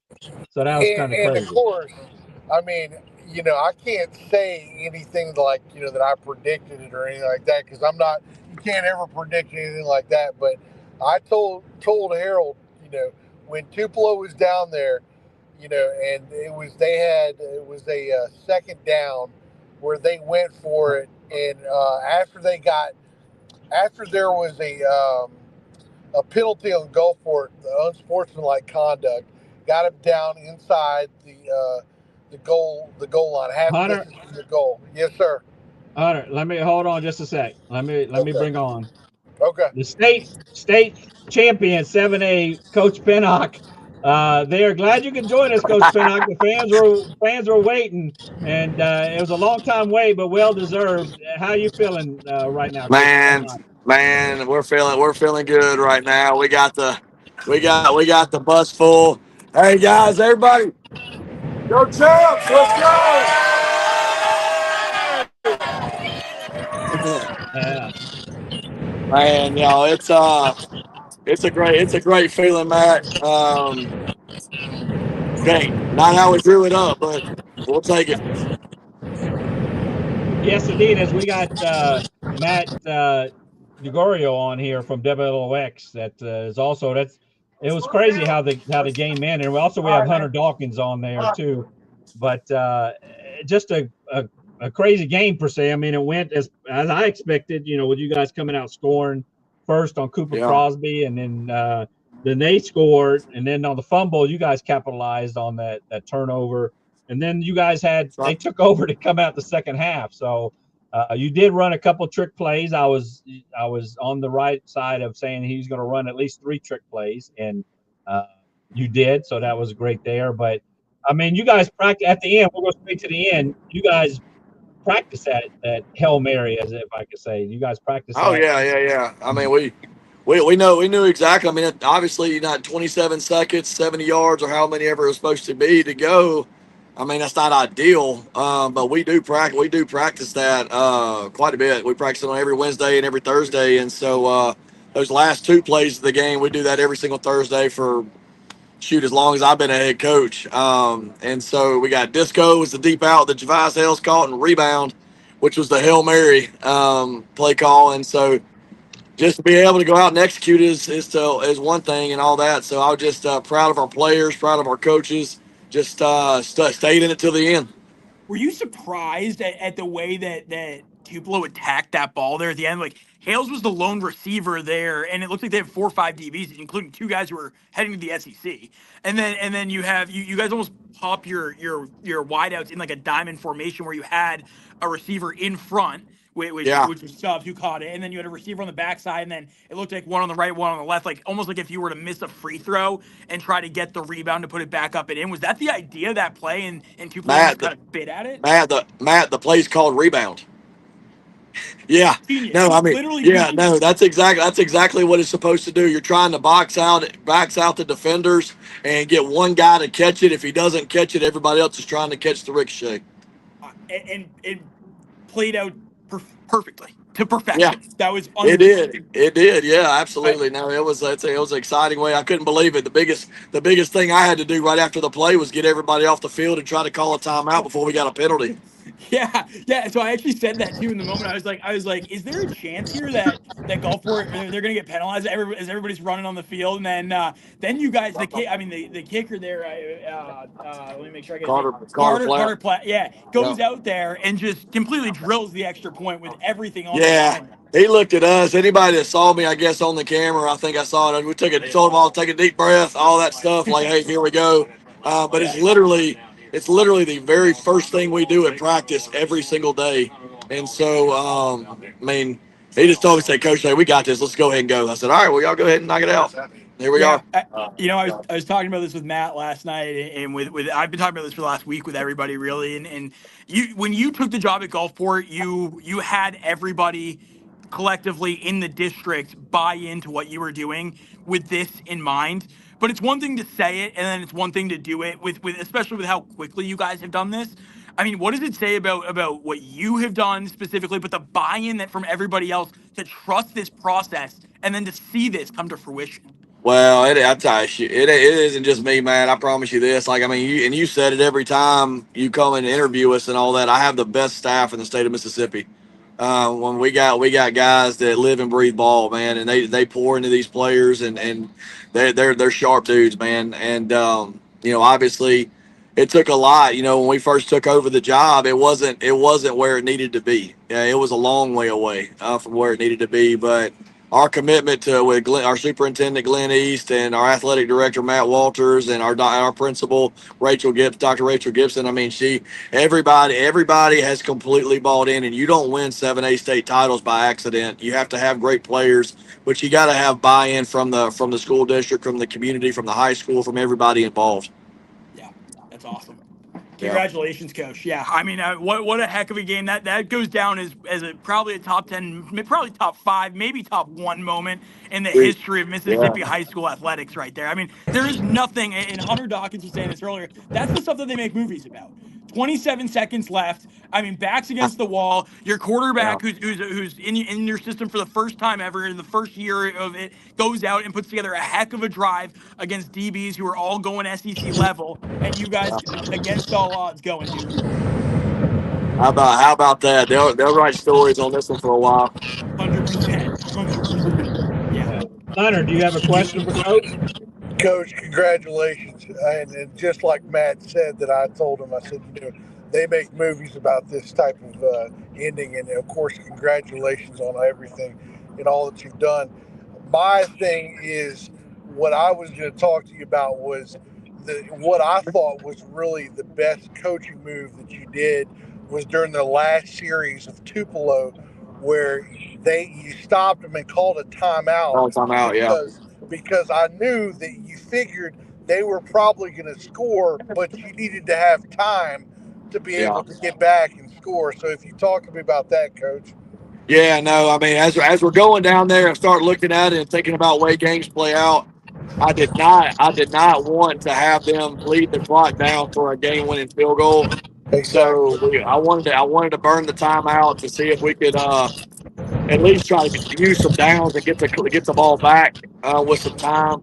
But they ended up running the thing in for a touchdown. And I'll tell you what, just special teams, the way it's played in the game. Obviously, we gave up the big kickoff to set up their first score, then the block punt. led to their last score, and then but obviously the extra point that they missed ended up giving us the ability to win the game in the end. How proud are you with Parker with doing right? I mean, literally, if you're a coach and you want to teach what a kid how he would run an offensive system in 30 seconds, that's pretty much what you would, the game film that you would give in clinics that you would give these guys. Yeah, man. I mean, Parker's up there. I've been blessed in my career to have some amazing quarterbacks. Obviously, like with Cam Akers, Dustin Allison, and Pat Christian, and then obviously Bray Hubbard. Parker's up there with any of them, man. He never gives up. He has a ton of heart. Just a battler. And I mean, I know this. So when we walked out there, he didn't have any doubt that we were going to go win the game. Congratulations again, Coach. And I'll try to text you tomorrow and see. I know you're probably gonna be pretty busy, but we'll see if we can get you for 10 minutes. So. Yeah, I'll do the best I can. I got to turn around and get ready for this Missile game too, but I'm gonna enjoy this one for a little while. You guys driving back right now? You guys driving back to Gulfport right now? Right now. Oh man. All right. Well, that's gonna be a party. Oh yeah. Oh yeah. Do you happen to have the gold trophy there next to you, or? Dude, give me that thing, boys. Yes, sir. Let's go. We're letting our staff play with it, but we got it playing right here. Man, throw that shine off it. That's nice. That is real nice, Coach. Like I said, not just for Gulfport, but for Coast football, in general, for all the Coast teams. A lot of fans were were in support of Gulfport, be it Picayune, Ocean Springs, everybody, hey, let's Gulfport. Absolutely. I haven't gotten to everybody yet, but I had like over 100 text messages when I got to my phone of congratulations. Many of them from the coaches around the coast and the South and all that stuff around the state. Just, I think everybody was watching that game, and I think the videos have gone viral now, but just it was awesome to win the game, obviously, and be a 7A state champ in Gulfport, and then to do it in that manner just made it even better. Yes, it definitely is. Do you have anything for Matt? I know you got 4 hours to talk, but no. But a little bit. You got closing there, Matt, for Coach. I mean, I see. I'm looking back at the highlights right now, and I'm going through it. You guys. It almost like it was a tale of two halves there. It looked like Tupelo tried to almost slow the game down there in the second half, and then you guys kind of did as well. You guys really shortened it. That third quarter flew by. Yeah. Was that part of the game plan for you guys there? No, well, we missed. Obviously, if anybody's watched us in the playoffs, we've had all these gadget plays and different things that our offensive coordinator Patrick Mooneyham comes up with, and we had a bunch of them, and we missed one. We had another one, and if anybody watched the pedal game, we were about to hit them on again. And credit to Ty Harden, their head coach, he hit a timeout before we could get it off because it was going to be a touchdown. We just didn't hit it. We had one early or leading up to that last drive when we were down there inside the 5, a play that we run all the time in practice, and we're going to flip it back to Parker Nettles. Cooper was at quarterback, going to flip it back to Parker Nettles, and the guy was wide open in the flat, but it just slipped out of Cooper's hands, and so we couldn't get it off, and then we missed the field goal. But I mean, obviously you knew this. They did it against Oxford when Oxford had a couple of touchdown lead on them. They come out, they put J.J. Hill at quarterback and just run at you. And, I mean, they're physical, man. They are really, really good, and those guys are a load to bring down.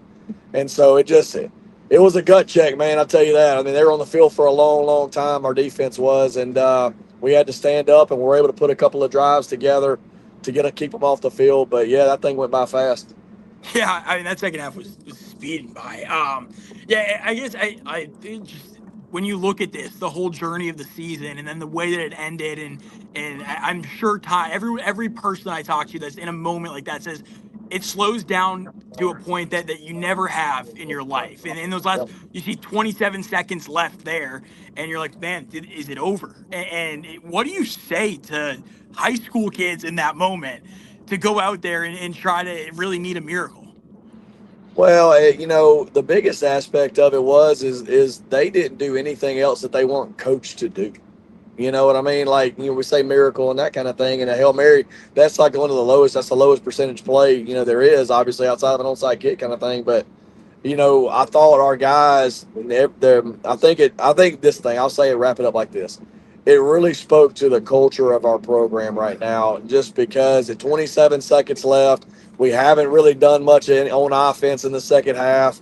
We had a tough drive, then we got a punt blocked, and it's just kind of, hey man, it's easy. It's easy to kind of say, hey, look, it was a great season, but this been in the cards. But I mean, shoot, to have the wherewithal, to have the composure to be able to execute in those moments, I think it speaks to our kids, their maturity, our coaches, and the detail that they coach with, and heck, just at that point, to win a title, you got to do something special, man, and that was it. Appreciate it, Coach. Thank you. Yeah, we certainly appreciate it, Coach, coming in again on the way back. You guys have safe travels, and thank you for sharing the goal football, and look forward to the highlights as I've been showing it. Yes, very nice. Bringing it back down to the coast. The coast definitely has something to say this year, and you are a big part of it with your coaching staff, as you always have a great coaching staff, and the players with Nettles and Crosby and everybody there. Appreciate it. Not you drive, but ride safely back. And yes, so certainly appreciate it, Coach. And we will see you here next week, Mississippi Alabama game. Yes, sir, man. When we get back, I'm gonna have a lot of waffles, dude. I know. There you go. Yeah, heading back there. So, all right, boys. See y'all. Yes, sir. Y'all be good. Thank you, Coach. See, he got 4 hours and nothing to do. We can talk to him. Yeah, they're definitely going to celebrate this one on the way back. He had the kids on there pretty quieted him down there in the back of that. He's like, well, it's a good thing that my podcast isn't until the afternoon, about 4 o'clock. So you think you're going to be able to nab him there? Yeah, exactly. Yeah, exactly. Yeah, he was on last week. So it's great insight. I'm glad you could join us, Matt, because again, I ask him fan questions. You ask him the important questions. I didn't want to get too much in detail with him about the game because he's just celebrating. But yeah, you ask him the questions that needed to be asked. I find it fast. Like when you look at teams, and he mentioned it there, teams that are prepared, and he said these kids did nothing except what they were coached to do. And that is the sign of a team. And I always say it to them when I'm there is that staff that they have there is so bought into the system, and the players see that. The players react to that, and then they go deliver and execute that way. It is run like a college system. It is run like an NFL caliber system there, where every person knows how to quote unquote do their job, and they do. And as long as they're executing, that is the path to a state title. And they showed that today. And it's not by accident that they put themselves in the situation to win the football game, and they went and won the football game. Yes. And he did, like I said, Ocean Springs, he couldn't get over that hump. He brought him to South State. And then, of course, going to Gulfport and able to get over that hump there. I'll tell you this, too. The first 2 years, it's kind of like, when you're coaching a team, you got to have some confidence in the kids. The kids have to have confidence in you, and you have to have some confidence in what you do with kids too. And what he told you, Matt, about of running plays that we've already run that plays. The more confidence kids that have in what you're going to do, then it's easy to run plays like that in practice because. Then you get to have that residual effect, and the more that you do it, and the more that you succeed at things like that, you can open up your doors to run anything you want all the time. And the kids, if they're successful at it, they'll do anything to make sure that they get that success. Nailed on the head there. I also. When you talk about the buy-in of what they've done there, that should be the blueprint. What Gulfport is doing right now with the buy-in, and there's other programs that have it, but with the buy-in top to bottom, from the district to the principal to the administration there, to the athletic department, all the way down to the student athletes and their families. Every single person is aligned there with a goal. And that was when Pennick took that job. and he did it at Ocean Springs as well. But when he took that job at Gulfport, he said, this is what we need to do. And I promise you, or I don't know if he said I promise you, but he said, this is going to give us the best chance to win a state title. And they went out and they did it. And I don't think it can be said enough that the buy-in from every single piece has helped lead them to this moment. And it's ironic that it comes down to that last play. And that's what it took to get it done. But they were aligned. There's a reason they had that opportunity. But Matt, I'll tell you this though. Last year, I remember when they lost to Pearl in the playoffs. That last play was another. That's something that has to happen. As many times as you lose on that last play, you're coming to get to this state championship game and winning on the last play. It's because you've gone through moments, so many losses of things like that at that time. That's what Exactly. Look at Hunter. Look exactly at Poplarville. Look at Poplarville. Yeah. They lost on a 2-point conversion. Yep. A couple of years back, and then last year they were in the same situation, and the kid's foot from Louisville was this far out of bounds, and it went their way. So sometimes you have to exercise the demons, and you have to do it in a freak way and in a way that you've lost before, and that's how you got to do it, and it just tells a great story. That's right. It definitely does. I know Melissa. I don't know if she's just showing up or not, but who won? Great question. Yeah, Gulfport did win on last second as time ran out. 33 yards out past the end zone. It was deflected, and Gulfport caught it. They had to kick the extra point, and Platt come out and kicked it. They won 21-20. Gulfport did win the 7A state championship. The first in 7A for Coast team, and the first time since Moss Point won it in 2000 at the highest classification, which was 5A back then. So Coast was long overdue. I mean, you did have, like I say, last year Poplarville won, 4A. Picayune won back to back 6A. So now Gulfport takes it, and great to have Coach Pinnock there, like I say, on the way back from Starkville with the gold ball right there. You seen it, so it was great. I'm glad Matt from WLOX was able to join us and get the rebound. That's what it's called, the rebound. The rebound. I think that's what the play needs to be called forever. Yeah. The rebound in Stark Vegas. I mean, that's awesome. Yeah, see, you got your headline there. So whenever you get your videos out, surely, obviously we'll share it with the fans there. I'll pop them out in the morning. I'll kind of let this kind of sit for a second. I'll throw them out in the morning. Yes, certainly. So, yeah. Like I said, we could stay on for hours. It's 12:30. Like I say, we waited 42 years, and then the way it ended with the TV out, and then the street going out, and the way they won it. I mean, it's just that's how I feel on Friday nights, but it's just tenfold. When the games are all done on Friday night, it's like that's why I do the live stream, because I'm sure fans driving home, especially the winners. Hey, I want somebody to talk to about it. I want somebody that and so now here the state championship, man, it's a feeling there. So, but Hunter, I'm glad you can join us there as you're headed to Meridian, and then let me know about the podcast tomorrow, the regular time. You got it. Yes, sir. So, all right. Thank you, Hunter. Thank you, guys. You guys take care. Yes. Be safe. Yep.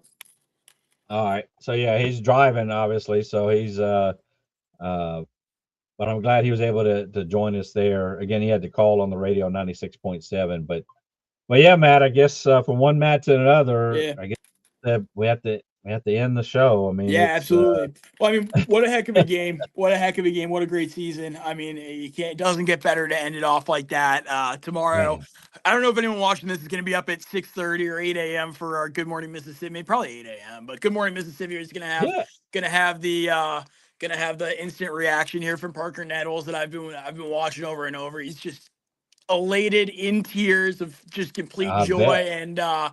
and he's talking about how the play unfolded, and it's must watch stuff. So yeah, we'll have that, and then tomorrow evening we'll have a full recap. Nigel Whittington will be here to do that. But after I think I've had 3 coaching changes at the collegiate level this week, early national signing day and state championships. I'm gonna take a day off tomorrow. So Oh, you're off to, okay. Yeah, I know we I'm got, finally gonna take a day off.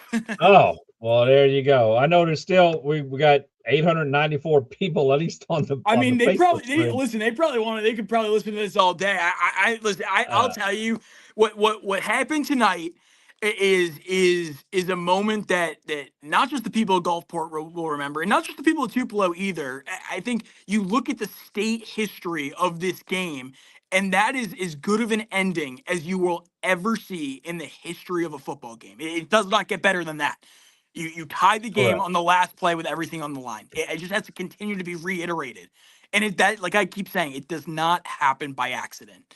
Yes. Gulfport set them up for this. So Yeah. And then you have, like I said, a kicker who just missed a field goal to go the ahead. 28-yard field goal comes up. Has to come out and there and kick the extra point. I can't imagine, and he needs to get his shine too, because that is not an easy thing to do. After you feel like, oh man, this might be on me a little bit, to come out there, and the goalposts are 3 feet on each side, They so are. it's 6 feet narrower than what you see in high school, and that makes a difference, by the way.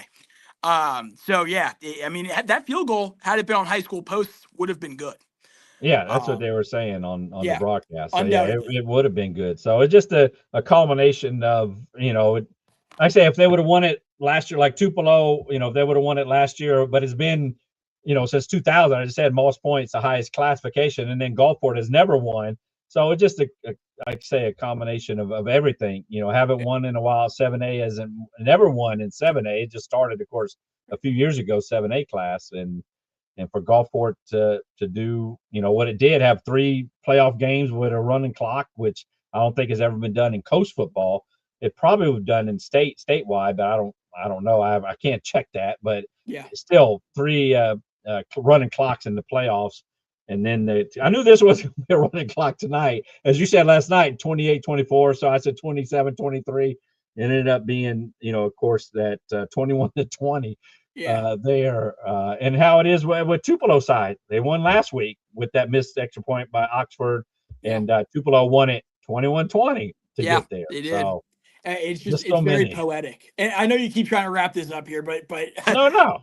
I mean, you look at when they started 1 and 2, and I'll be completely honest. When they started 1 and 2, I thought that they were in trouble. I mean, you played it, and the teams that they played were obviously really good football teams. Picayune's a heck of a football team. Laurel ended up being a really, really good football team too, and they played them close. And then Petal, I mean, you saw just how much more, or how much better Gulfport got over the course of the season, because the next time that they played, I mean, the clock was running in the second half. The best teams at the end of the year are the teams that improve the most throughout the season. And Gulfport showed that. They scored at least 35 points in 10 straight games leading up into this state title. I think in 9 of the 10 or 8 of the 10, they scored 40 plus.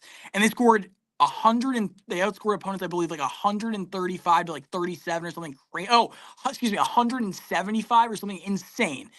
To like 37 in the playoffs. Just a remarkable number, where you're outscoring opponents by more than 100 total points in 3 playoff games to get to the state title.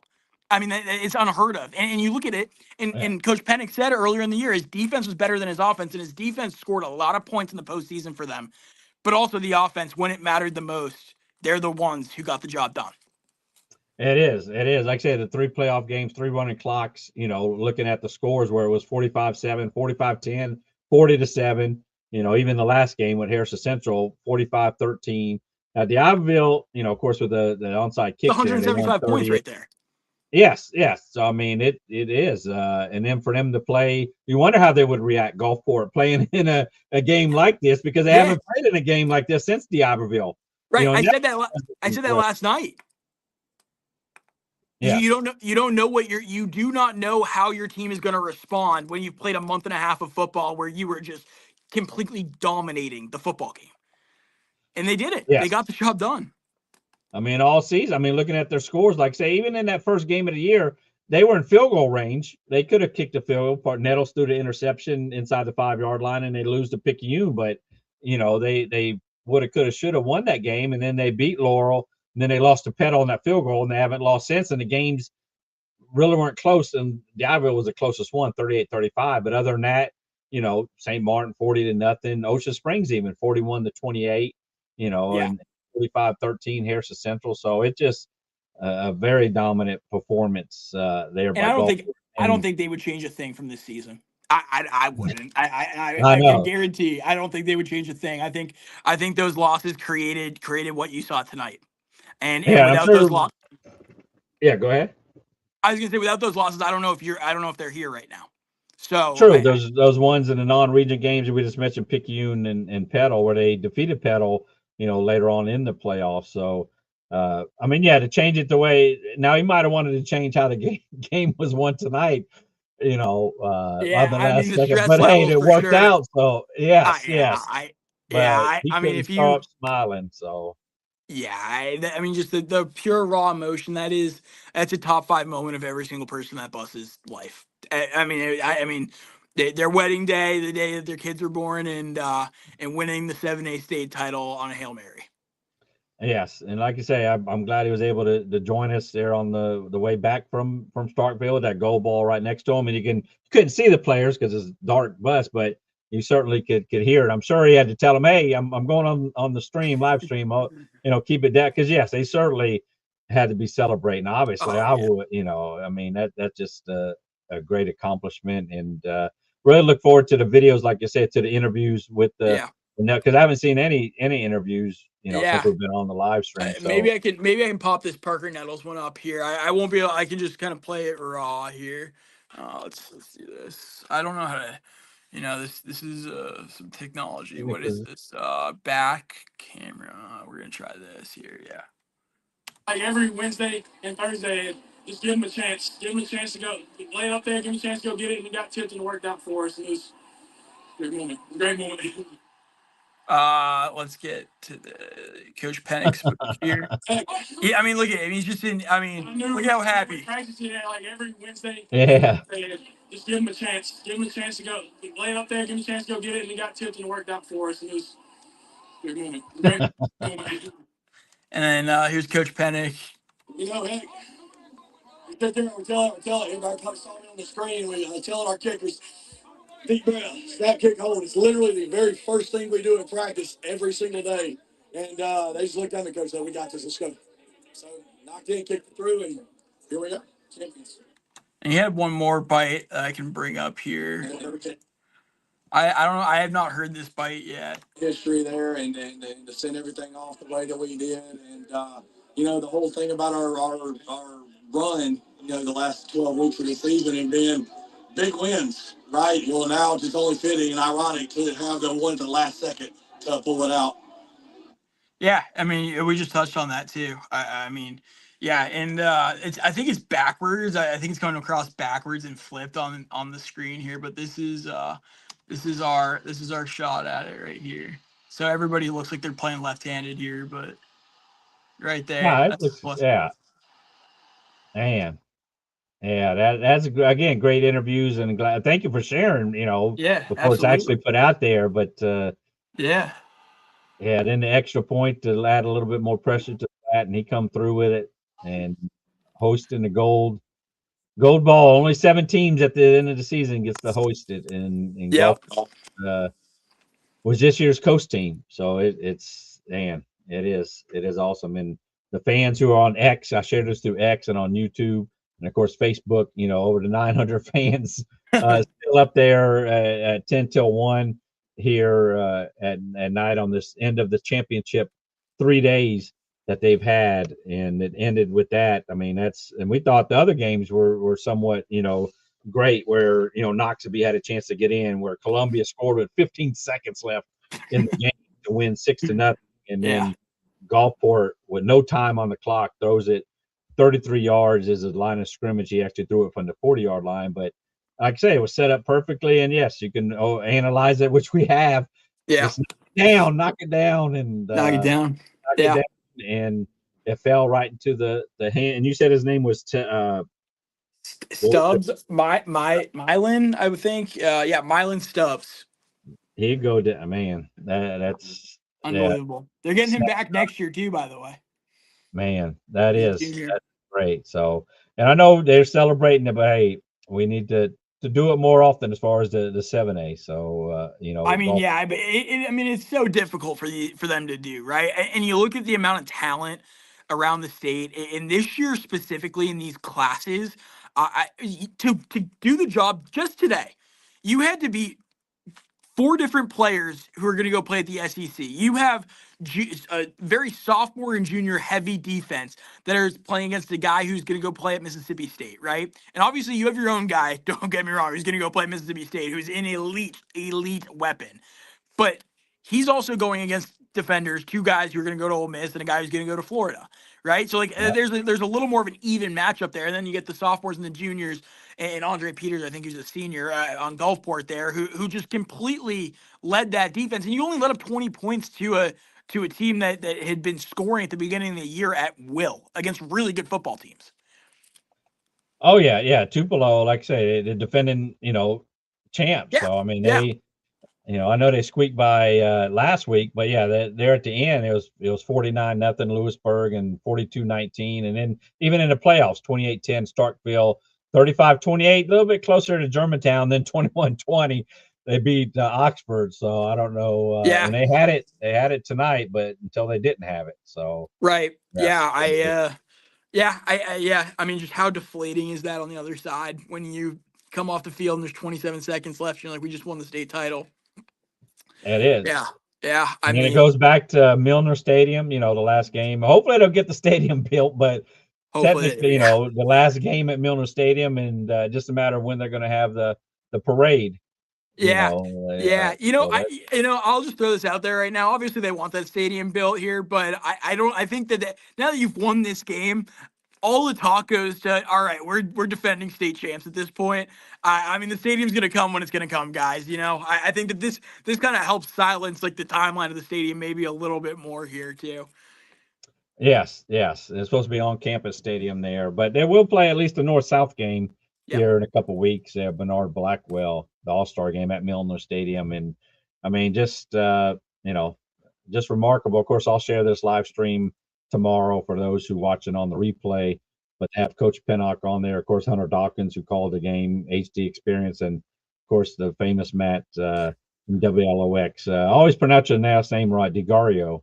Right. DiGregorio, it's about as tough as possible. You can just got, I don't, especially down in the South. I'm like, all right, it's okay. I know you're from Boston, but certainly appreciate you joining. And again, I can stay on forever. I don't have to work tomorrow, and you're off. I'm off. My phone is at 4% here. There you go. You're fixing to pull a MHSAA and go off the air. Yeah, exactly right. Yeah, exactly. I know. I wonder how many people in the stream are like, I can't believe that this happened tonight. I'll tell you that's something that needs to be worked out in the contract next year. That they need to at least put a grace period in here, to like an hour grace period if some of these games run longer. Because seemingly the last 3-4 years, every year it seems like, but this continues to happen. It continues to be a problem there. Yeah. And when these games are coming down to the last seconds, I mean, that is. Yeah, they did get it back on, and that's what I knew that they scored, because I looked at those 2020, and I'm looking at the live feed, and they're still lining up. They're still down. Yeah, so I mean, there's that 5-minute buffer where you figure out what's going on, and at that point it's too late. You missed the big play. Yes. Yeah, I mean, it's insane. I don't actually want to know the amount, because I'm looking at my email, my inbox are gonna have angry fans who were able to find my email and fire it off within about a 5-minute stretch. So I don't want to even know the amount of people who are screaming words that they probably would never repeat again. So there's probably some really frustrated people in there that were watching the game. Yeah, it's your fault. Your fault, Matt. It might be my fault. Yeah, it was not my fault. No, it wasn't. You helped by popping on, like I say, with the string. You helped. Well, it's funny. our show ends right at 10:30 on the weekends, right? On the weekdays it ends at 10:35, but right at 10:30. So I'm walking in there and I had gotten off at 10:29, like 45 seconds. So there's like 15-second buffer. So I go in there, I'm trying to see what's going on because I know that I know they're getting the football back with 27 seconds left. And then I look and all of a sudden the screen goes completely dark and our master our master control person, Scott Foy, he's in the back and he goes, "Yep, happened again." And we'd been talking about it earlier, like what time do you think this game's gonna end in case this is gonna happen? And sure enough, it happened, and everything the system went dark, and there's nothing that anyone can do except for the MHSAA at that point, where they're like, call it, put it back on. Here's our checkbook. Let's figure this out because it's getting aired through Alabama, Mississippi, and Louisiana at that point. Man, yeah, like I say, it happened during the games earlier where it went off for about 15, 20 seconds. It just went black. And that's what I was telling the people on TikTok and live stream said, oh, it does that. It'll come back on. And, and then I was like, what? And then I changed the channel. I said, the other channel was working. So it's not like my TV turned off. And then, and like I say, you came on and was able to find it. I was able to find it there. So yeah, it worked out all around. For heck of a story to watch it. So we certainly will catch up with you again, and we'll share everything that you have absolutely tomorrow. 100%. And thank you for joining us. And absolutely, like I said, this may be the last stream, or I may stream the All-Star game unless I'm there. But the North-South All-Star game, I may stream it there. I think Funnell usually has that game, so we'll see. And I guess Parker Net, I know the commentator said it might have been his last high school touchdown, but is he not on he's not on an All-Star team? I guess I don't know how he couldn't not be. But I guess maybe not because he's new. Because he's new to the state, and it's graded through a stretch there. Listen, you want to know? I know how, because we had the executive director on, and he was telling how it was done, and he mentioned the state schools. I said, well, the state school, Mississippi State, they nominate the player. No, they don't nominate, but they almost have a list per se of, hey, these players are to look at or something like that. But it's the coaches who nominate. So of course, Cooper Crosby is on Mississippi Alabama game. But Parker may not be. So. Yeah, I don't know. I mean, with this being his first year in Mississippi, I mean, he'll be playing up in Scuba next year, not too far down the road from Starkville. So he'll be up there with Trey Irving from Gaucher. A lot of Coast kids on the East Mississippi side now. Yeah, we've seen him. Yeah, I know you're familiar with him. Well, Trey Irving, when Gulf Coast played him, he played great, Trey Irving. So if that was the last play, I mean, what a way to go your high school career. Last pass I threw was a touchdown for the state championship. Doesn't get any better than that. It does not get any better than that. Yeah, no, I appreciate having me on, Matt. Appreciate it. Yeah, I'll pop some content out tomorrow, and then throughout our shows on LOX all day tomorrow, we'll have stuff throughout Good Morning Mississippi in the morning, and then at night at 5:30, and then at 10 o'clock we'll have a lot more than the couple sound bites that you have here. I'm sure. I know we spoke with Cooper Crosby as well, so you'll have his reaction, Parker Nettles' full reaction. They spoke more in depth with Coach Pennick as well. So, there's and I think there's somebody else too that they spoke with. So, there's all that in there. And so we'll have all that tomorrow. Yeah. Well, I'm glad, like I said, with the news being over, you want to, I don't know if you feel like it, but it's like, bring the news back on, 100%. Absolutely. Bring the news on. Let's absolutely. Right? I know this is exactly why we would do a special report. And unfortunately there's only a handful of us here right now that could to make it happen, just because it is 1 a.m. But I'm glad that I'm able, to do the live stream here. It's great. What you do is great it allows the players and the parents and all the coaches, and it really brings awareness to this region of football, right? And I spend a lot of time around the state and around the region, and there's nothing really like what you do here, doing this post-game stuff, like really involving the community in what they do. So, obviously incredible stuff. Yeah. Well, thank you, and hopefully your phone was still making it. So it is still making. I'm at 2 right now. We're getting real close to the edge here, but no, thank you. 3 minutes till 1 o'clock. So 3 minutes until 1 o'clock here. Yeah, I feel like I should give you the last 3 minutes for final say stuff. So yeah, I certainly again appreciate it again with Hunter on and Coach Pennock, and we'll look forward to the videos that will come out tomorrow. I'll certainly will share them, and we'll take it in. We'll still take it in these few days, and then look forward to the All-Star game. But yes, the state champion 7A of Gulfport Admirals. So it's nice to hear, nice ring to it. Yeah. So, All right, Matt. I appreciate it. Thank you for having me on. yes. All right, Matt. Thank All you. All right. So that was Matt DeGario from WLOX there. And again, for those who missed it, let me say this is, and I'm not going to stay on much longer here either. I know it's 1 o'clock, but this was the radio broadcast. There's a gentleman here broadcast. I don't know if he's currently, or at least he was for the Atlanta Braves, but this is the call, how it went down.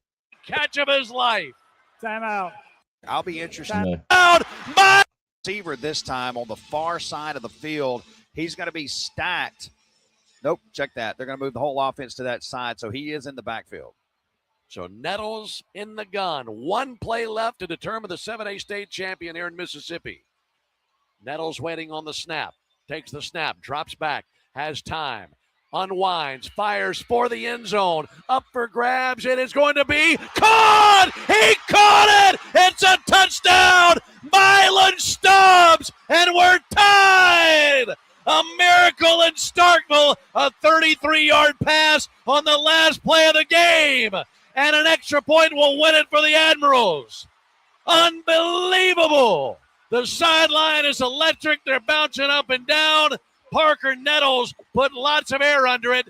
It was deflected and caught in the middle of the end zone by Milan Stubbs, the catch of his life. Timeout. Go for it. And now the Admirals called timeout. They can win it with an extra point. The miracle Holy from smokes. Gulfport. Holy my. Brandon Davis, what in the world did we just see? I don't know. I was looking right at it. They threw the ball up and it was tipped about the goal line, and instead of knocking it down, it was knocked up, and a Gulfport wide receiver was sitting there. I don't think he could believe it was about to fall into his arms. What a play we just witnessed here at Scott Field. The 33-yard heave by Parker Nettles on what could be the final pass of his high school career. Now the game is on the foot of Carter Platt. He missed a 28-yard field goal earlier. He can wash all that away with an extra point to win it right here. Carter Platt, right-footed kicker. Just needs an extra point to give Gulfport the state championship in 2025. Waiting on the snap. He's focused on his holder. Snap back, hold down, kick away, kick is good! Gulfport wins the state championship on a miracle final drive in Starkville. It's their first ever state championship, and they have spilled out onto the field. What enthusiasm. They're running all over the place. Meanwhile, Tupelo players are laid out face down, experiencing more grief than they thought was ever possible. And the Admirals are celebrating on the field in an absolute classic for the 7A state crown. Final score, Gulfport 21, Tupelo 20. The wave dethroned, and the Admirals are champions for the first time. I got Blake Pennock with me. Coach, what just happened? Oh, my God. No, what a play. It was something we practice every single week. That's what we just told him right there. We do this all the time for a reason, and I have no words. That's a heck of a way to finish the 7A state title, isn't it? You are bringing a state championship to Gulfport. What does that mean to you and your community? Man, God is good right here. I don't really have any words right now coming off of that, but this city believed in us, believed in me when it came through here, and man, it makes it all worth it. Hey, I'm gonna let you celebrate. You are a state champion. How does that feel? Feels good to be number one, baby. Hey, get after it. Thank you. Oh, man. Blake Pennock, third-year head coach at Gulfport. His team just won the state championship. They're the first Mississippi Gulf Coast team to win the state title at the highest classification since Moss Point in 2000. And Jake, it took a miracle to pull it off. How about Parker Nettles? The 3 pass plays prior to that to set up to give them that shot.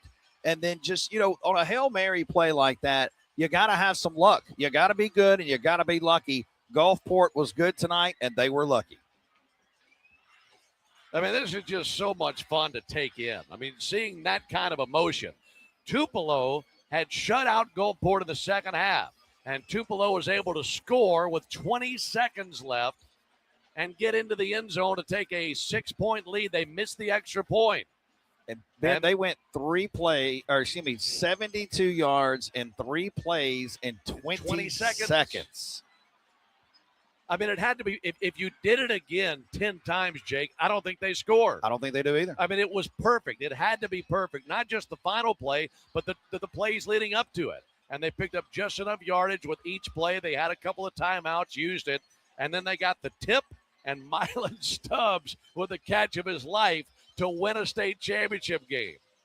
And then Carter Platt's extra point gave them the 1 point they needed to win this thing. Just mesmerizing here in Starkville, and what a great way to finish up what has been an amazing weekend here for state title weekend 20. Man, that was a great call there for the end of the game. We're also going to show you, or I'll show you the actual play for those who didn't see it. Let me see.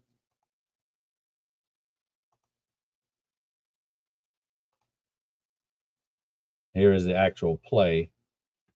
If I can.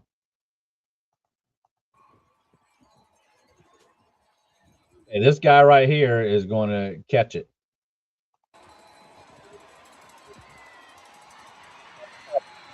Diamond formation, as Matt had called it. Instead of knocking it down, they went to try to intercept the ball. And you can see he's the center point. He's going to come back here. This is the guy that's going to catch it. This is from Brandon Shields off of X. And unfortunately for Tupelo, there's a winning side and a low side of the score.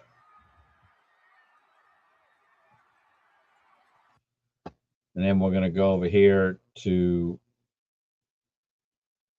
Michael Chavez, if I'm saying that right. If I got this stream okay. I was just making sure I had this stream up. I haven't heard this. Let me see. This is Cooper Crosby. Cooper Crosby, you're a state champion.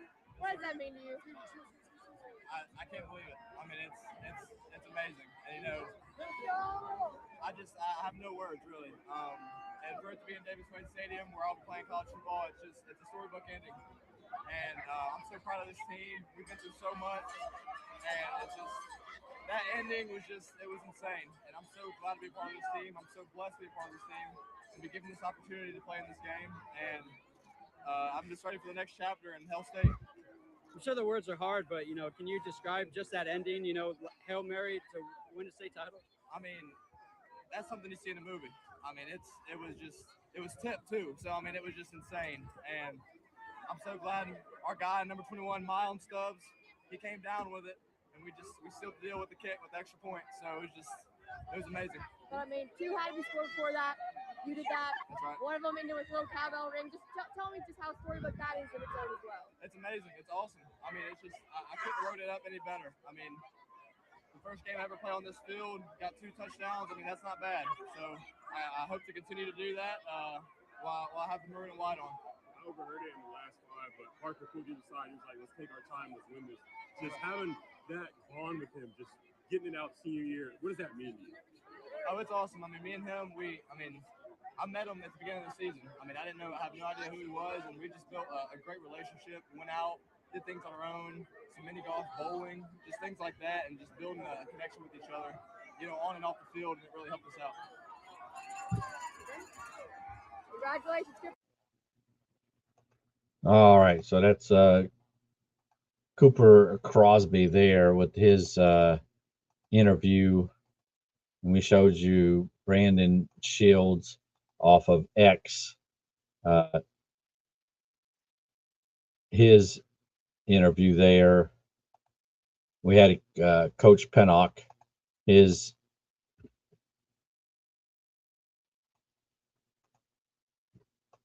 so we're going to share this tab here as we're going to be signing off here soon.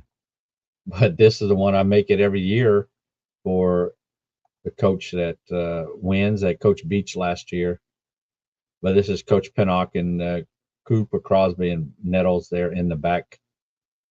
And this was after they won the state championship game, one of his interviews. With a tear, I'm going to tell y'all, with a tear in my eye, this is the greatest moment in my life. When you walk around this world and you tell everybody you're number one, the only way you get to stay number one is to be number one. And this is the only title in the wrestling world that makes you number one. I'm going to tell you all. So that was that there. So again, appreciate everybody joining us. What a night it was for Gulfport. Again, they took the opening drive. Crosby scored 7-0. Tupelo came back, tied it at 7-7 after the first.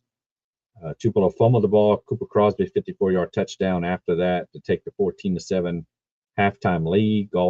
Tupelo came back, opened a drive of the second half, 13 plays, 63 yards. Took up over 7 minutes of the 12-minute clock and tied it at 14 apiece.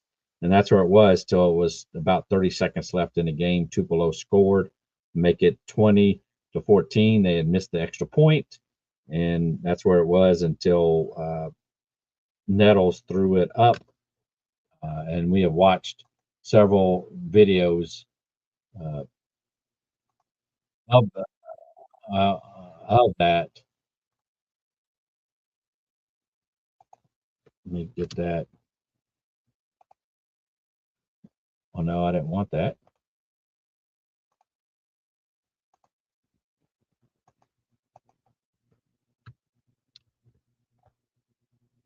We'll wrap it up here because this will be I'd say we might live stream the North-South game. But this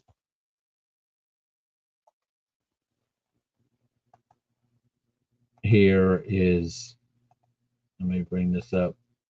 You see Pristine Media, they do a great job. And this is the play in slow-mo as time expired.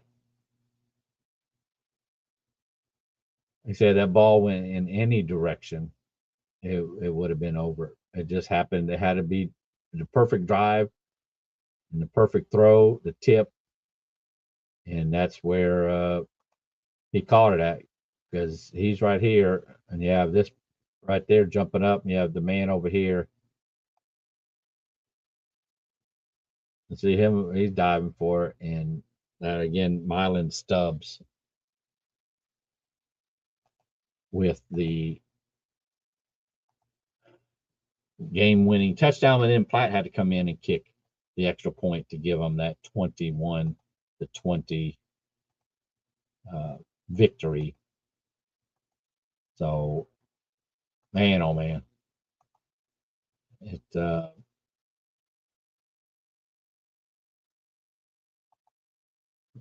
me see here.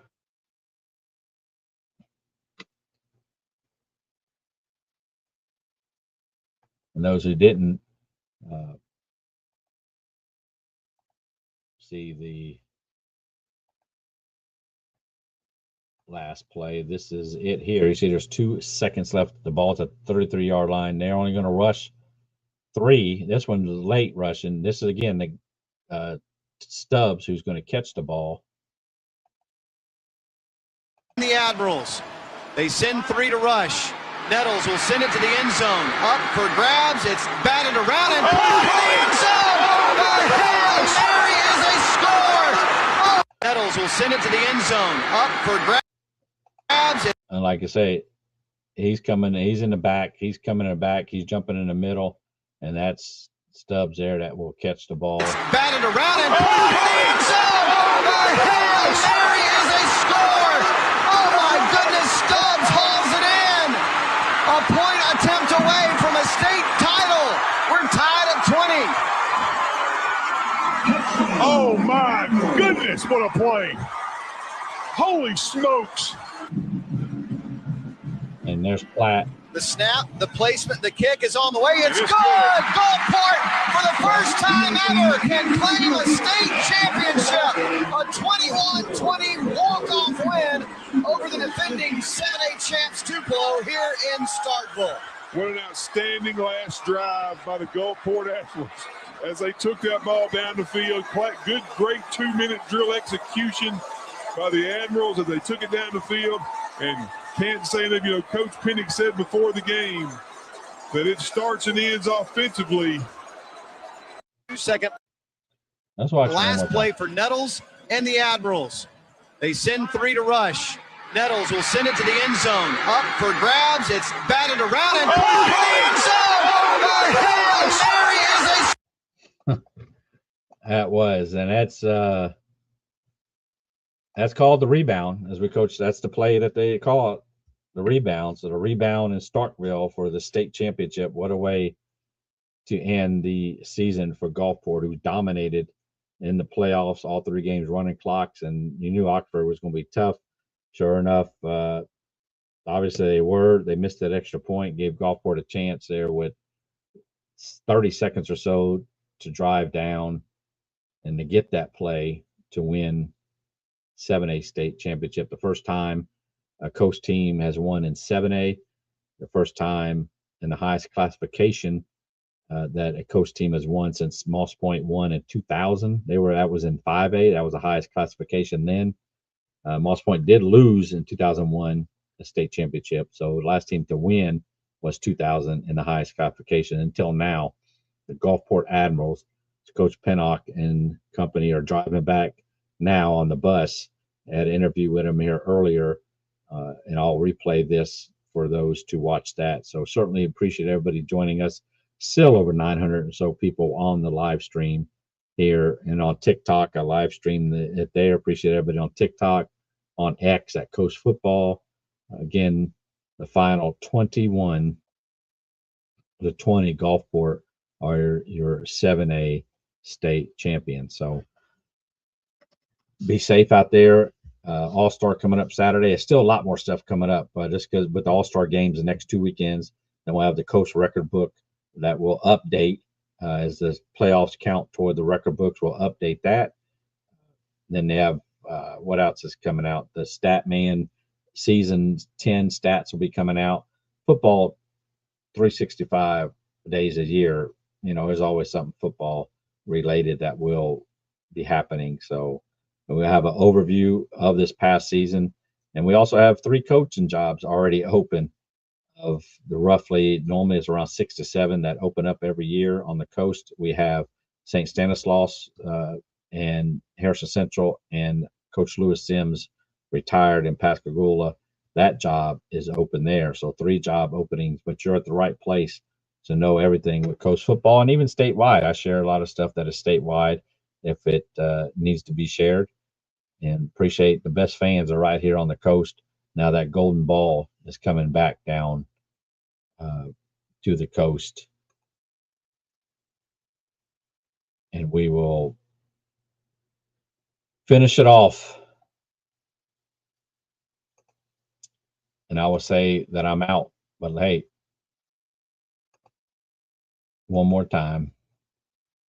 Play for Nettles and the Admirals. They send 3 to rush. Nettles will send it to the end zone. Up for grabs. It's batted around and end zone. Hail Mary is a score. Oh my goodness, Stubbs hauls it in. A point attempt away from a state title. We're tied at 20. Oh my Thank you all. goodness, what a play.